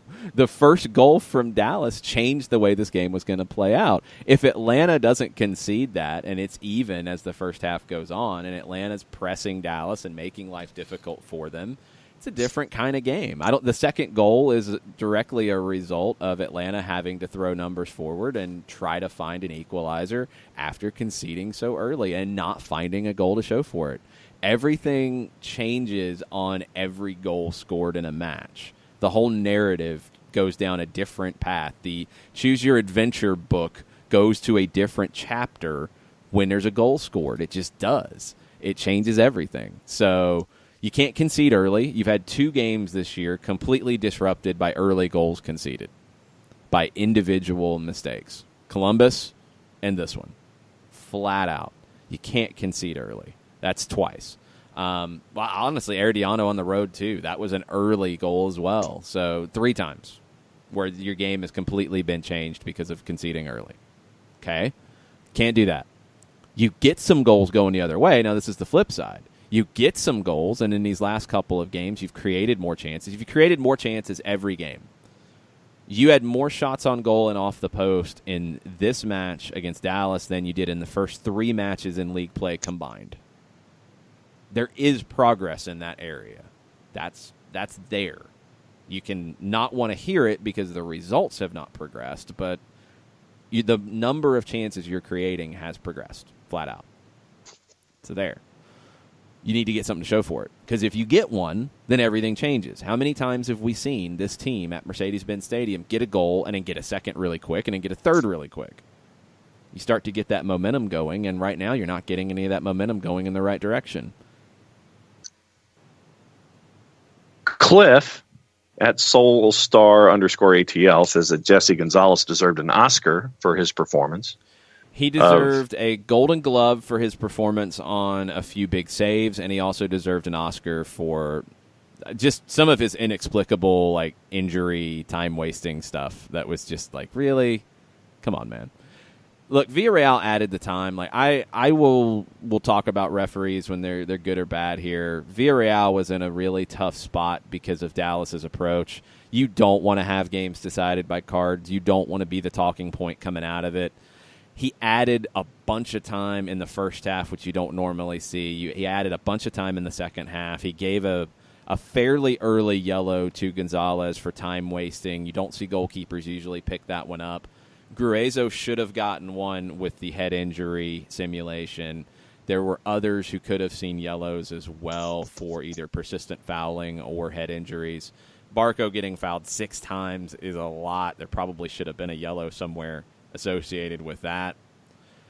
He could have thrown a few more cards. That's my main criticism of Villarreal. But when a team comes in with that approach, I would rather see it decided on the field than having players sent off for it. And I think he did everything to signal, like, look, I'm just going to add the time on then. Go ahead, waste as much as you want. I'm going to add it on. I did in the first half. I'm going to do it again here. It's how it plays out. It's tough. And, again, you can't concede first to allow that to happen. Katie Weaver says, I feel like it's way less of a Frank DeVore problem than a lack of Almiron problem. Lacking a true threat on the break, speedy offensive spark saves some Tito moments, but maybe more importantly, his defensive ability and recovery. That's part of it. I don't think that's actually come into play quite as much in that transition. It hasn't been those issues where I feel like they've conceded. It's a lack of Almiron problem, but I do think that people need to understand that there are other ways to play. Not every team has a Miguel Almiron, and other teams find ways to be effective. And I think Atlanta is still, in some ways, searching for that way to be effective. You know, the New York Red Bulls didn't have a player like Miguel Almiron. They didn't, deploy a Tyler Adams in that type of role, but they were effective last year, and they had the best season in league history. Toronto didn't have a player like a Miguel Almiron to flip the field quickly, but they were effective when they did the treble in 2017. And it was honestly in some ways that are similar to, I think, what Atlanta's trying to do with quality attacking players who are going to break defensive players down in Sebastian Giovinco and Victor Vasquez and Josie Altidore and Michael Bradley behind them. You're trying to make that happen. You're also trying to get down the flanks as well with Toronto in 2017. You're not seeing that just yet. When you have to change the way that you are dangerous, it's a process. It doesn't happen overnight. Atlanta was dangerous, most dangerous last season in the attacking perspective because Miguel Almiron could outrun anybody with the ball at his feet and just completely scare the ever-loving crap out of you when he takes off. You don't have that. That created space for Joseph Martinez. You don't have that right now. Teams are able to sit deeper and just say, okay, we're just going to sit back because they don't have that game-breaking speed. It's going to be down to a Barco and his quality to break you down, either with a pass or with a shot. It's going to be down to Pity Martinez to do that. It's going to be down to cycling possession to create those opportunities. You didn't have to cycle possession as much with Miguel Almiron. You didn't get into that situation because he could flip the field on you. Now you're going to, and teams are going to sit back and make you do it. Teams around the world with more quality than the opposition, that's what they have to deal with. And that means your players who you are paying big money to have to perform. They have to create those opportunities, more from a standing position because of the way the game's going to be played. This team's not built to sit and defend and counter. They really weren't under Miguel Almiron, but they had that in the bag when they needed to, and it worked in the postseason. This team now, it's not built that way. Allison Cupertino along that same train of thought about Barco, PT, and Joseph. She says the skill they have is unreal when they're all at 100%. Hope to see the attack get the bite again. We need to lock up our midfield, too, so we can generate more chances. Yeah, I think the biggest question for Frank de Boer figuring out what things look like going forward is you're going to have to make a decision on can you play with one holding midfielder or two? Can you play with 1-6 and get two more attack-minded guys, or do you need two back? Darlington Nagbe can do a little of both, but he's going to be more attack-minded, more forward than defensive. Do you need what we saw with a Jeff Larentowicz, Eric Remedi together, and that sacrifices an attacking player? Or can you get by with one holding midfielder, but you have to limit the times that the opposition can break on you? That's the toughest decision, I think, that's facing him right now, because I think the four-man back line has shown that that's going to be the best way to get the best out of this group going forward. Okay, that gets you another attacking player. But now you have to make the decision on, can you do it the way that he tried to when he first went to four in the back, with one holding midfielder and two more attack-minded central midfielders with him? Can you do that and create enough, or are you going to be at risk to get exposed? That's the thing that's interesting here. It's going to be a lineup to lineup, game to game. That could look differently based off the opposition and based off whether you're home or away. Let's take a break here. Let's get Heath Bradley coming out of the next break. Let's also keep throwing questions at us. We're going to go into stoppage time. I think that part's obvious at this point because of all of the timeline. We'll do that. We'll take as many questions as we can. Hang out with us. We'll be right back.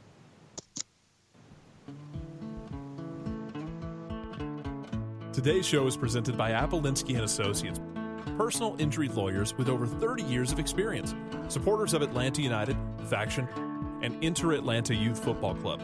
If you've been hurt in a wreck, contact Steve today at steve@aa-legal.com or call in 24/7 at 404-377-9191. The initial consultation is free. A ranger station. I'd like to report a bear hug. Okay. I put out my campfire and Smokey Bear hugged me. So you drowned the fire, you stirred it, drowned it again, and felt that it was cold? Uh-huh. Yeah, but he's just letting you know you did good. Bear hug from Smokey Bear. Status update. I'm gonna let you go now. There are many ways to start a fire, but one sure way to put it out. Learn how you can do your part at SmokeyBear.com. Sponsored by the U.S. Forest Service Ad Council and your state forester. We know that every driver is different, and a one-size policy does not fit all. That's why Country Financial offers a variety of discounts, so you get the coverage you need and the savings you deserve. From good driver to good student, multi-policy to multi-car, we've got a discount to suit every driver. Call Jason Wright at 678-568-6871 today to see what you could save. On Facebook at Jason Wright Agency, or by phone at 678-568-6871. Discounts vary by state. Policies issued by Country Mutual Insurance Company, Country Preferred Insurance Company, or Country Casualty Insurance Company, Bloomington, Illinois.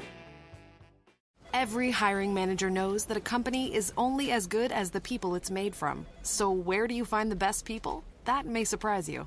Meet the grads of life. Young adults of unique determination and experience. An ideal fit for your company in an entry-level position, internship, or even mentorship. They might not have every qualification you typically look for, but they're exactly who your company needs. This is talent worth knowing about. Go to gradsoflife.org to learn how to find, cultivate, and train this great pool of untapped talent. Brought to you by the Ad Council and gradsoflife.org. Welcome back. Soccer Down here, April 22nd, Overreaction Monday. I think we've probably hit like a third of the Overreaction Monday tweets because y'all are crazy. We'll keep going. What do we have next? Well, Heath wanted to know about our only crossover with Unrelegated, not the mothership of Dirty South Soccer. Hashtag podcast wars with a Z. Geez. No, there's no podcast wars.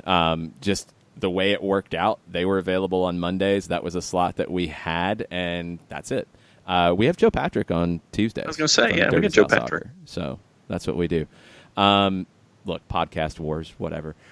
It's just we have as many different people from as many different outlets as we can. We always run out of time to get everything in that we want to get into. So it's one of those deals. There's only so many hours. Even when we do 10 a week, there's still only so many hours. Or 12 by the time we're done because of stoppage time and adding up to it. Yeah, there's that. But yeah, nothing against Dirty South Soccer. I think you guys know that at this point. I wrote for Dirty South Soccer for a long, long time. So I did too. I know those guys very well. Jeff Plucker with a couple of questions on his hashtag Overreaction Monday. One, PT still looks like he's on a different page. I thought he looked pretty good here. I mean, he created 4 chances in like less than 30 minutes. I thought he looked good. I didn't think he looked like he was on a different page. He's a different player. I think that's the thing is maybe we think that he's on a different page because he's not Miguel Almiron. He's not Miguel Almiron. he's not Ezequiel Barco. Like, he's a different player, and he has his game. And his game worked pretty well for River Plate, winning Copa Libertadores and going to the Club World Cup. It worked to earn a call-up into the Argentine national team. So there is an element of the team needing to adjust to the way he plays as well. You brought him in to be himself. You didn't bring him in to play like somebody else that maybe he isn't. So I thought he looked pretty good in this one, though. I thought he blended in well. The chance that he created for Joseph, the little dinked in chip over the top, whew, that's world class.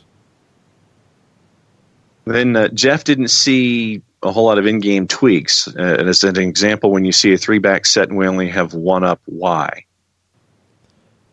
It wasn't necessarily just one up. It was one central, but you had players out wide who were ideally going to draw some of that 3 out, and it didn't, because Dallas dropped into 5. So it was 5 versus 3 plus a number 10 behind them in Barco. Why?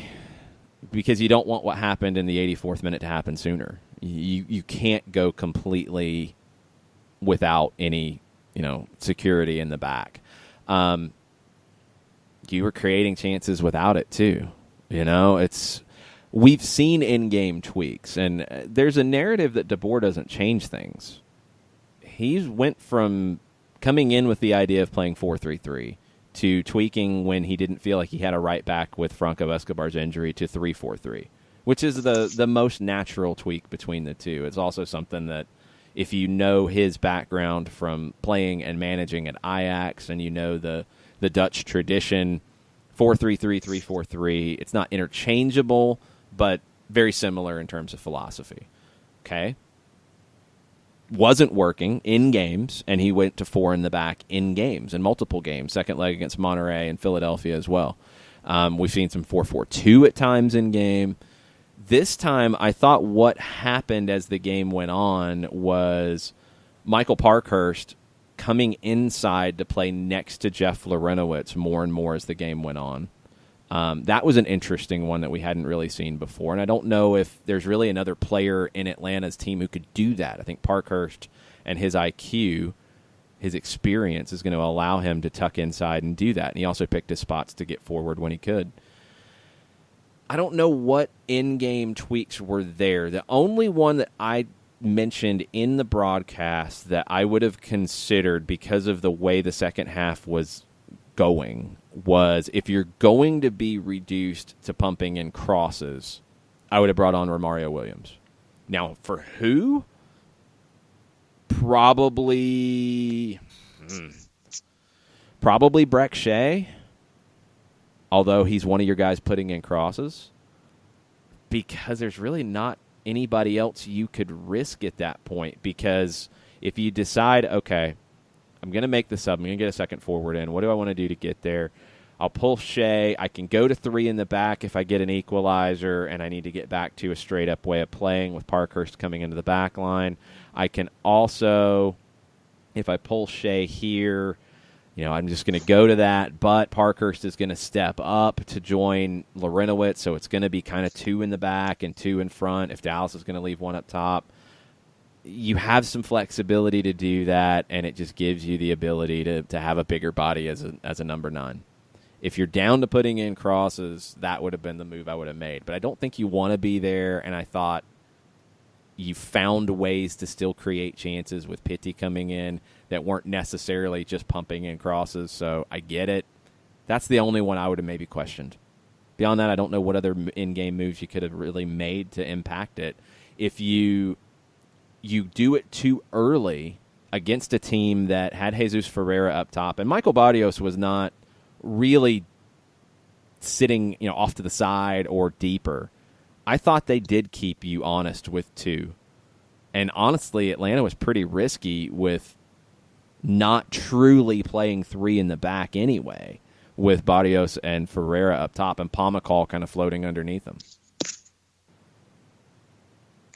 And then I'll combine the last 2. Jeff says he didn't see a lot of strong chances created during open play and wanted to know what's our identity. good question. I think that identity is still in flux because your identity last year was you were deadly in transition. Miguel Almiron made you deadly in transition. You did not want to allow him in open space. That was your number one identity, honestly, your first 2 years. So you don't have that now. What is your identity? I think your identity is to dominate possession. I think your identity is to limit risk defensively by doing that. And I think your identity is to have your talented players in Ezequiel Barco and Pity Martinez and Julian Gressel on the ball in the final third as much as possible to create opportunities. I think that's what you're going to end up being. And it's not a bad place to be. Hasn't been as effective as we'd like to see right now.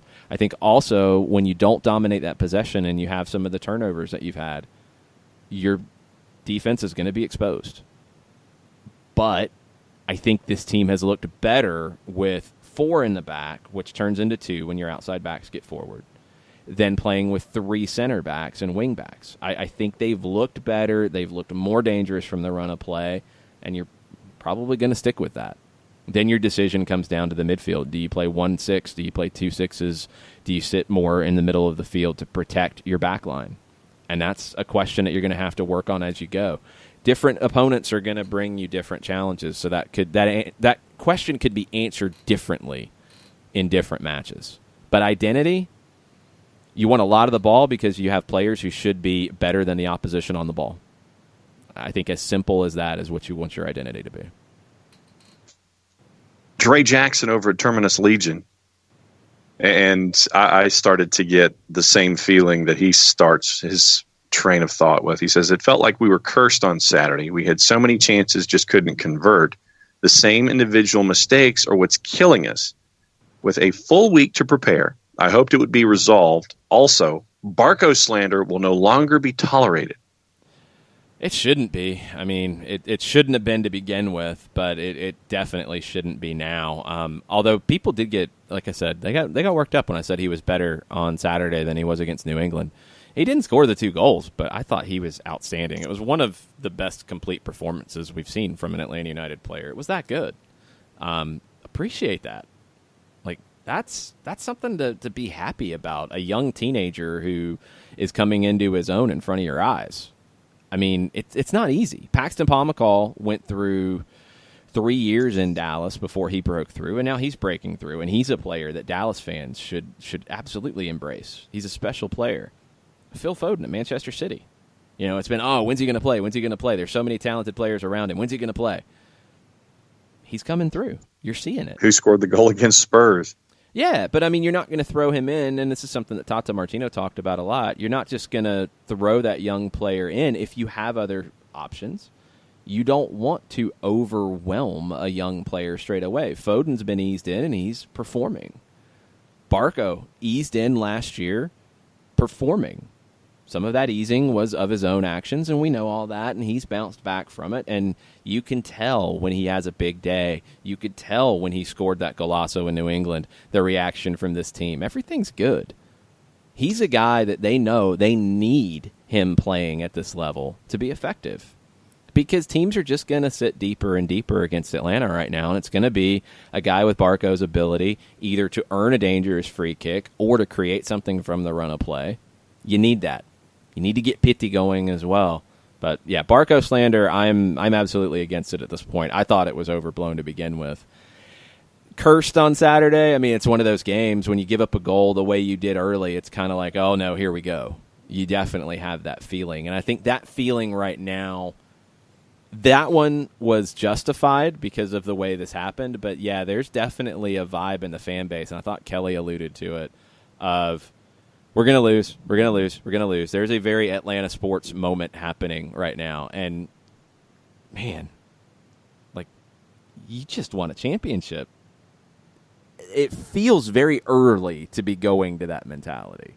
I get it. I understand. But, man, if anybody should be getting a little bit of slack here, it would be this team. You can believe in them, especially when you're seeing things like 22 shots and 8 on target and goalkeepers making 8 saves and watching 2 clang off the post. That's a good attacking performance. It is. It's hard to find fault in that. You don't have to look too hard to find it, okay? Don't do that just because of the way the results have been going. Doesn't mean it's perfect, but also just don't overreact on an overreaction Monday to to what's happening. You know, you can't overreact to it. Just try to look at it as best you can with a clear set of eyes and a clear head. And LGP mistake, yes, happened.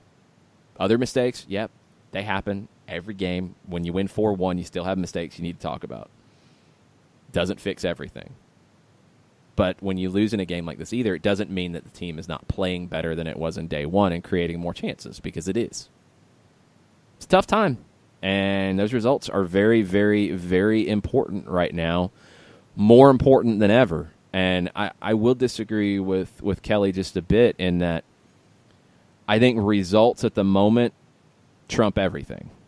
If you have to play ugly to get 3 points, you got to play ugly to get 3 points.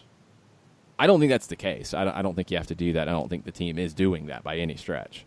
But you go on the road to Kansas City, if you make a decision, you know what? Yeah, we're going to have to sit back. We're going to play 5 in the back, and we're going to defend and just try to look for something on the counter when it's there. Okay. You need points. At home, it's a different perspective because you have an obligation to entertain your fans. I've always felt that way. That's also it's a very big part of the Dutch tradition. You hear, somebody like Louis van Gaal, he never was a guy who believed in the Jose Mourinho way of win at all costs. You want to create chances and entertain your fans. When you're on the road, especially where you're at right now, if you have to defend and you have to be a little ugly at times, that's where you're at. And you're going to have some of those games with Kansas City, with Red Bulls, who are going to be in a desperate situation of their own. We'll see if they're going to have a new manager. We don't know yet. Haven't heard anything out of any of the usual suspects this morning. There's been a lot of discussion about Thierry Henry taking over in New York. More discussion than you would expect for something that there is no smoke on. And I thought Twellman was dead on in saying, look, he's hearing smoke on it. Keep an eye on this over the next 48 hours. I don't think it's something that's going to linger. You're going to have to make a decision quickly. That game could be really, really interesting in about a month. And Dre's second part, he said he was surprised when PT came in and Barco stopped taking the free kicks. I thought Barco was on fire with the free kicks on Saturday. Curious decision by Frank de Boer. Agree. And that's not necessarily a Frank de Boer decision. He's not. Tata didn't choose who took penalties last year. You had guys who were available to take them, and usually they sorted it out, and Joseph ended up taking most of them, but Miguel took them. Barco was ready to take them. He didn't. Okay. Free kicks, pretty much the same way. I mean, you have your usual suspects who train on them, who are ready to take them, and it's Barco, it's Gressel, it's Jeff Larinowitz in certain spots of the field. It's Pity Martinez. Maybe Barco deferred. We don't know. I wouldn't put that on Frank de Boer at all. I think going forward, Barco should not defer, and on corners and on set pieces, he should be taking them. There are times for Gressel to take them. There are times for Larinowitz. There's going to be times for Pitti as well when you have a little, two-man game on a set piece. But in general, I want Barco taking those. I think his delivery is the best. And Sean W. at Biscuits Dead 30 said, "New turf, who dis?" Let's see. Chiefs really coach good. Steve. What's up, Steve? At Chiefs Steve. He said he's got too much to tweet, but unfortunately the result drives the perception. Sure, you don't compete to lose, and there was good and bad in the match, but nothing worth torching it all to the ground. If one's satisfaction is tied only to the result, you're in for an unpleasant ride. It's true. It's true. Look, I'm never going to tell people how to be a fan. Like, you're a fan, and it's your feeling that's driving that. That's a very individual thing, and I think in soccer it becomes a group thing to a degree, but it comes back to the individuals. If you want to boo, boo. If you want to leave early, leave early. That's your decision. That's all fine. the perception, the only thing I try to stress is just don't let your emotions completely cloud everything. And try to look at the game. If it takes you looking at it after the fact, if it takes you watching it back, if it takes you, reanalyzing things, try to. Because, I've done that before where, I'll be like, oh, man, my team was terrible and blah. And I'll look back at it like, well, no, they actually created this, they created that, made a mistake here, made a mistake there. Okay, I can rationalize what went right, what went wrong. Try to do that when you can. I just think it, gives you a better understanding of everything. But, no, nobody has this 100%. Nobody. And don't let people tell you that they do. Every broadcaster sees the game differently. You can listen to our call and you can listen to the FC Dallas radio call, and we're going to see the game completely differently. We have different perspectives on it. You can listen to the national call and the local call. It's different. You can listen to, two neutral calls. Like Costa Rica has 4 or 5 different national radio stations that will cover games, and you can listen to 2 national calls that'll be very different. The vibe of it. So everybody sees the game differently. I do think with the fan base right now, the lack of results has created a definite filter in the way the game is being seen, and it's understandable. And that's why I go back to results being the number one thing that has to change. I think the quality of play is moving in the right direction. I don't think that's going to slide backwards on a whole. Is there a game where it could? Yeah, because sometimes opponents just outplay you. But as a whole, I think it's all good, going in the right direction. But you got to get the results to show for it, because that's the number one thing right now. And if you have to sacrifice swashbuckling attacking to be a little more secure defensively right now to ensure a 1-0 win instead of a 3-1 win, I'll take that. You got to get 3 points here going forward. You got to get 3 points against Colorado. It's a must. It's not a must-win in the sense that your season's over. I think it's more of a must-win than New England was, because it's at home and it's coming after this one that was a very frustrating loss at home. Home games always have a little more extra to it, in my opinion, in terms of what you expect out of it. So Colorado is as must-win as you can have in April. And then you go to Kansas City, which is going to be difficult. You get Toronto, you get Orlando at home, you go to Red Bull Arena, you go to Real Salt Lake. You've got a tough schedule coming up. That also amplifies the importance of Saturday. You know what Colorado's going to do. They'd be happy coming in and getting a draw. You have to take 3 points here. Whatever it takes to get them, you got to do that, and you got to take it. Frank Mero says the people who think the team played horribly are either biased or don't understand soccer. Definitely two mistakes on defense. Had more than 10 excellent chances on offense. They capitalized on 2 or 3, and we capitalized on none. Need to finish better, but otherwise look great. Played horribly? No, that's over-exaggeration. Played great? That's a little bit of an exaggeration. They played well. You get 22 shots, you get 8 on target, you put 2 off the bar. You played well. It's hard to do that without playing well. You played well. I wouldn't say you played great because you didn't get a goal from the run of play and because you made the one big mistake in the first half. That is just the kind of mistake that will kill you. It's the kind of mistake that'll kill you in a game. The second goal is a different situation. It's all because of the first. Can't do that. But you did not play horribly. I think it is a big-time reach if you're saying that this team played horribly on Saturday. I just don't see it. And then Greg Sanders came in behind and said, we played really well, had good possession time and lots of shots. He thinks that Atlanta United was underprepared for the counter, and it showed. But he also says, I'm finally in a happy place even with the loss. We're playing our brand of soccer. We just need to tighten up.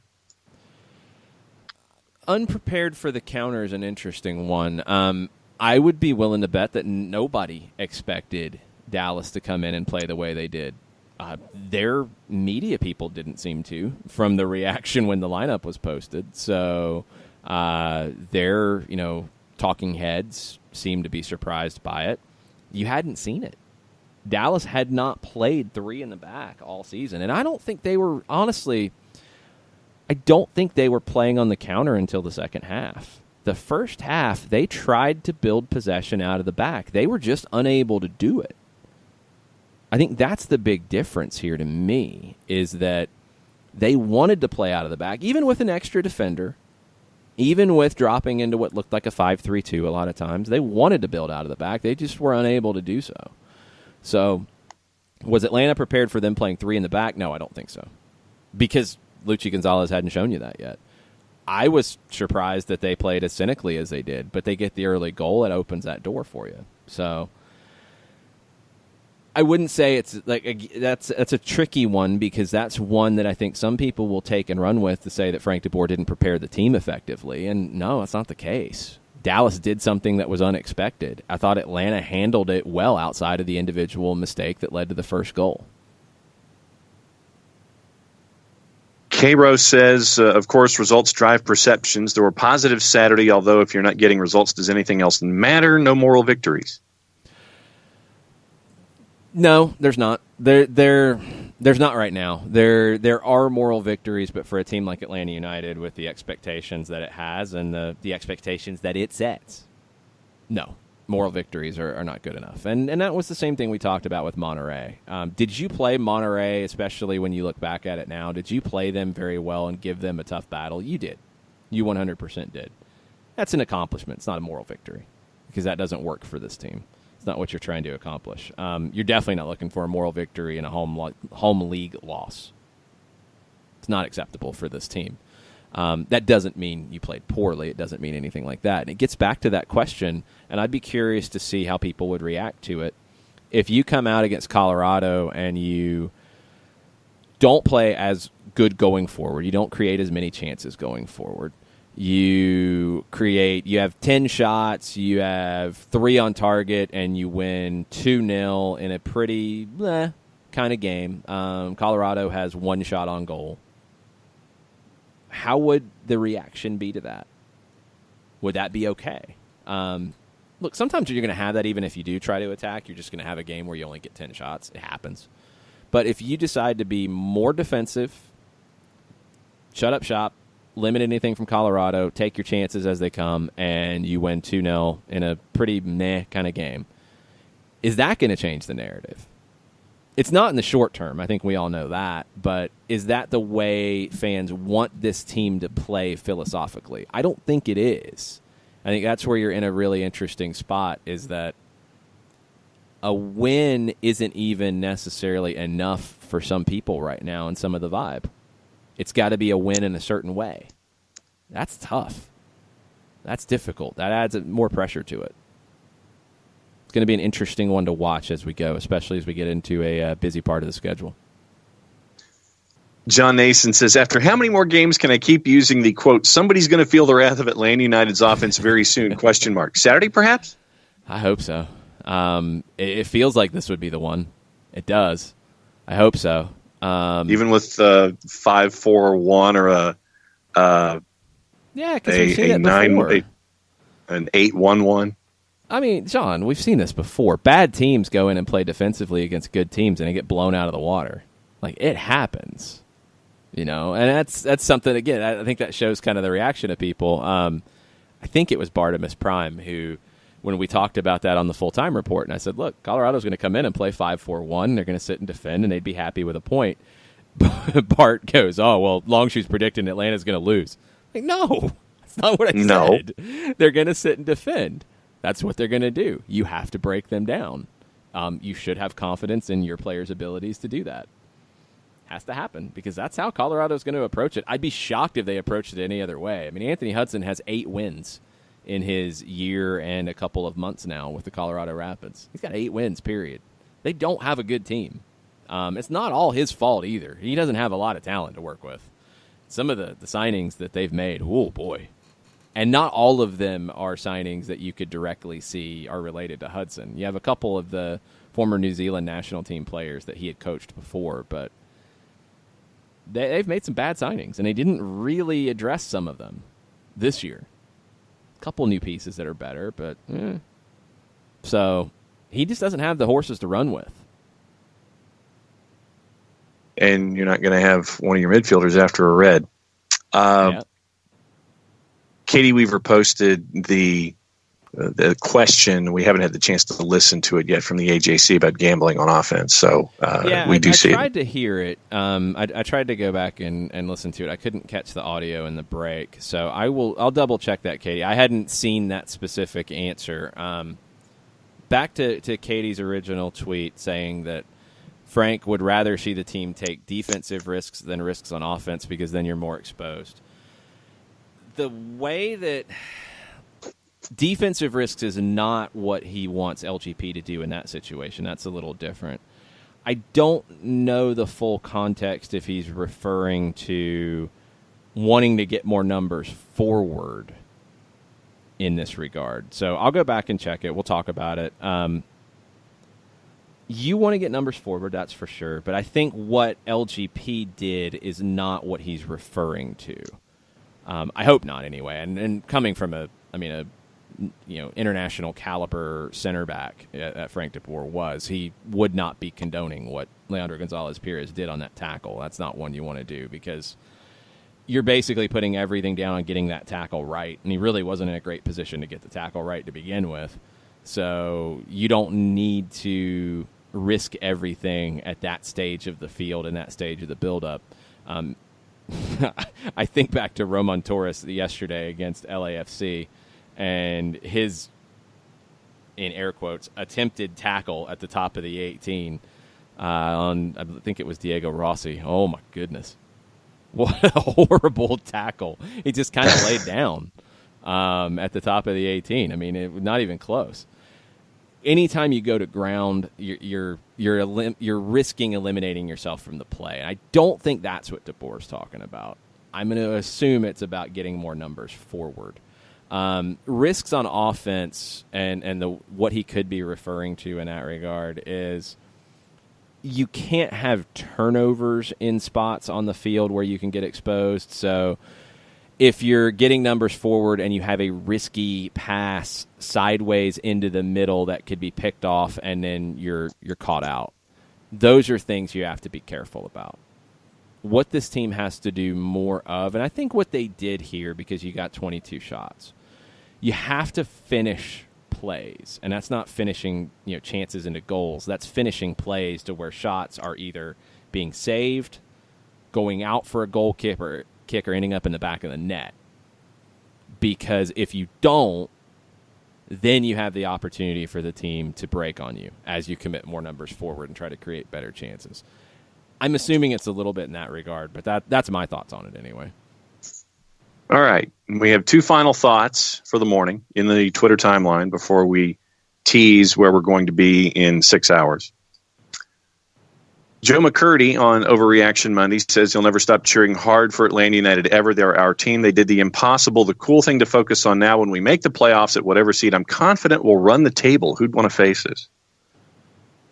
Right now, I think a lot of teams would want to face you, but that's, the playoffs don't start now. They start in October, and you should be in a better position as you get there than you are now because you had a lot of things you had to rebuild. I mean, you lost Miguel Almiron. You have a new manager. He's getting to know the team. Team's getting to know him. There are different things you're trying to work on. You want to be more secure defensively. That's not a new goal. That was the goal from Tata Martino at the end of 2017. You're working on these things. It's not going to happen overnight. You should be in a better spot in the postseason than you are now, but you got to get there. And right now, you got to continue to make progress, and now that progress has to start, turning into results. That's where you're at the moment. And then the last thought from Joe Bost. Morning, Joe. He says his biggest reaction, as we discussed in hour number one, LGP's become the player from early 2017, making silly mistakes and getting yellows all over. The yellows I don't really care about too much. I mean, that's who he is. He wears his heart on his sleeve. We know that. He's going to pick up yellows for that. You take that. You're going to take a game where he's going to be suspended because of yellow card accumulation. Happens. The defensive individual mistakes are the one that's surprising to me, and that's the thing that I didn't expect to be talking about when it came to LGP this season. It happens. I think he's pressing. He's maybe trying a little bit too hard at the moment. Some of that comes back to the lack of results you're getting. It can lead you into feeling more pressure than maybe is there, like in that moment in the 6th minute. You didn't need to go to ground there. You could have just rode him out to the side. You made the decision that cost the team. And that's where you're at with Gonzalez-Pirez at the moment. Does he need a break? Maybe just to recharge? Maybe. But more importantly than that, in my opinion, is just you're going to have competition for spots. When Franco Escobar is ready to play, he's going to play. When George Bello is ready to play, I think he's going to play. That means you have 3 center backs for 2 spots. Somebody's got to sit. And that somebody could be somebody different week to week. Right now, I think it would be Leandro. It could be Parkhurst the following week. It could be Miles the following week. It just depends. And we don't see training every day. You don't see who's performing well in training. So that could have a huge impact on it as well. The opposition, what they're throwing at you, could have a big impact on it. It's not going to be, I really don't think it's going to be the same 11, same formation, everything, game after game after game. I think it's going to change week to week. And I don't think that's a bad thing. I think it's going to increase competition for playing time. I think it's going to keep guys on their toes. You just got to get everybody healthy to do that. One final thing before we go.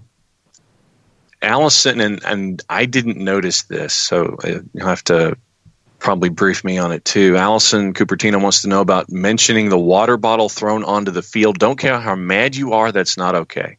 I didn't see it. Did not notice that at all. It's not cool.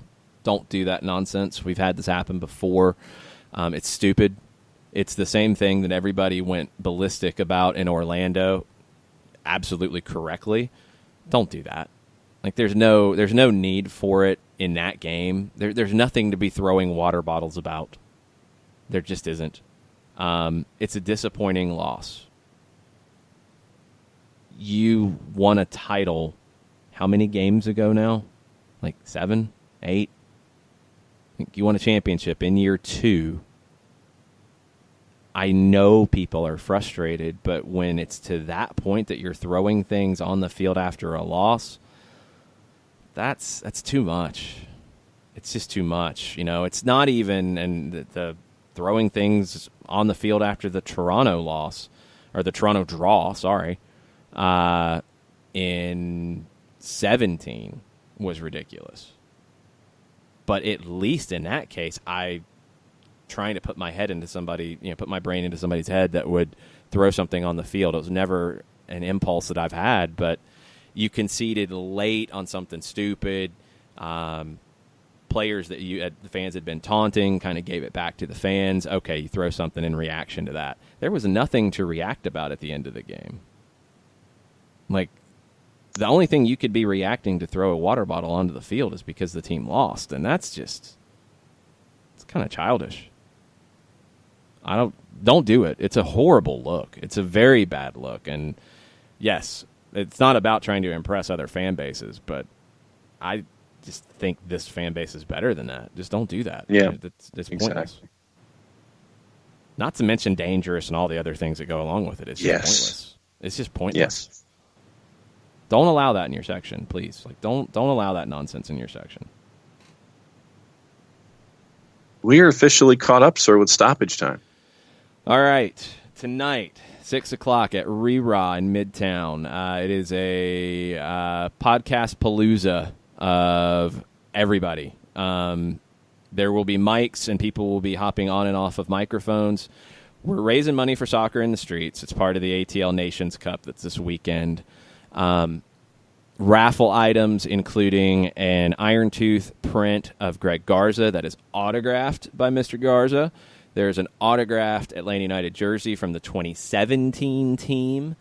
Those will be raffled off at Re-Raw tonight, along with plenty of other cool prizes. Lots of Atlanta United talk, whatever soccer talk you want. Basically, you want to ask a question, make a donation for the kids. That's the rules of the night. We'll have lots of different people to answer the questions. Myself, John, hopefully Jarrett can make it out. Mike Conti from 92.9 The Game will be joining us as well. The Unrelegated crew, Siempre United, who knows who else. There will be microphones open for folks If you can't make it out, you can listen to all the fun. I make no guarantees about formatting or anything. It's going to be on the app. It's going to be on the YouTube link that goes out when we go live. It's going to be on soccerdownhere.net. It's going to be on the Spreaker app as well. It will be live chaos. If you can't join us live chaos for the kids. Yes. Come join us for it. Come join us on the app and listen live. People did ask if you cannot make it out. You have to be present to win the raffles.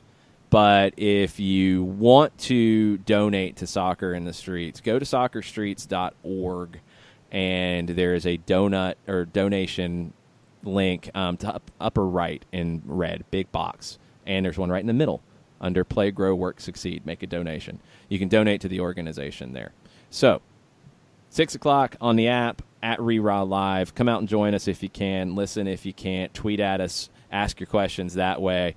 Make donations, and we will tell you how much money we can try to raise for the kids tonight. It's going to be fun. We'll be back tomorrow with our normal show, 9 o'clock. Hopefully Joe Patrick can join us. Braves kind of keep him busy from time to time. We'll try to get Joe Patrick from 30 South Soccer. You know, Braves are doing things. There's a lot of things to talk about there, too.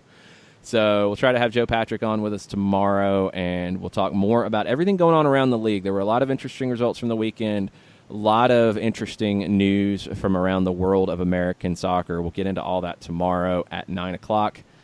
Mucha plata, y'all. Mucha plata.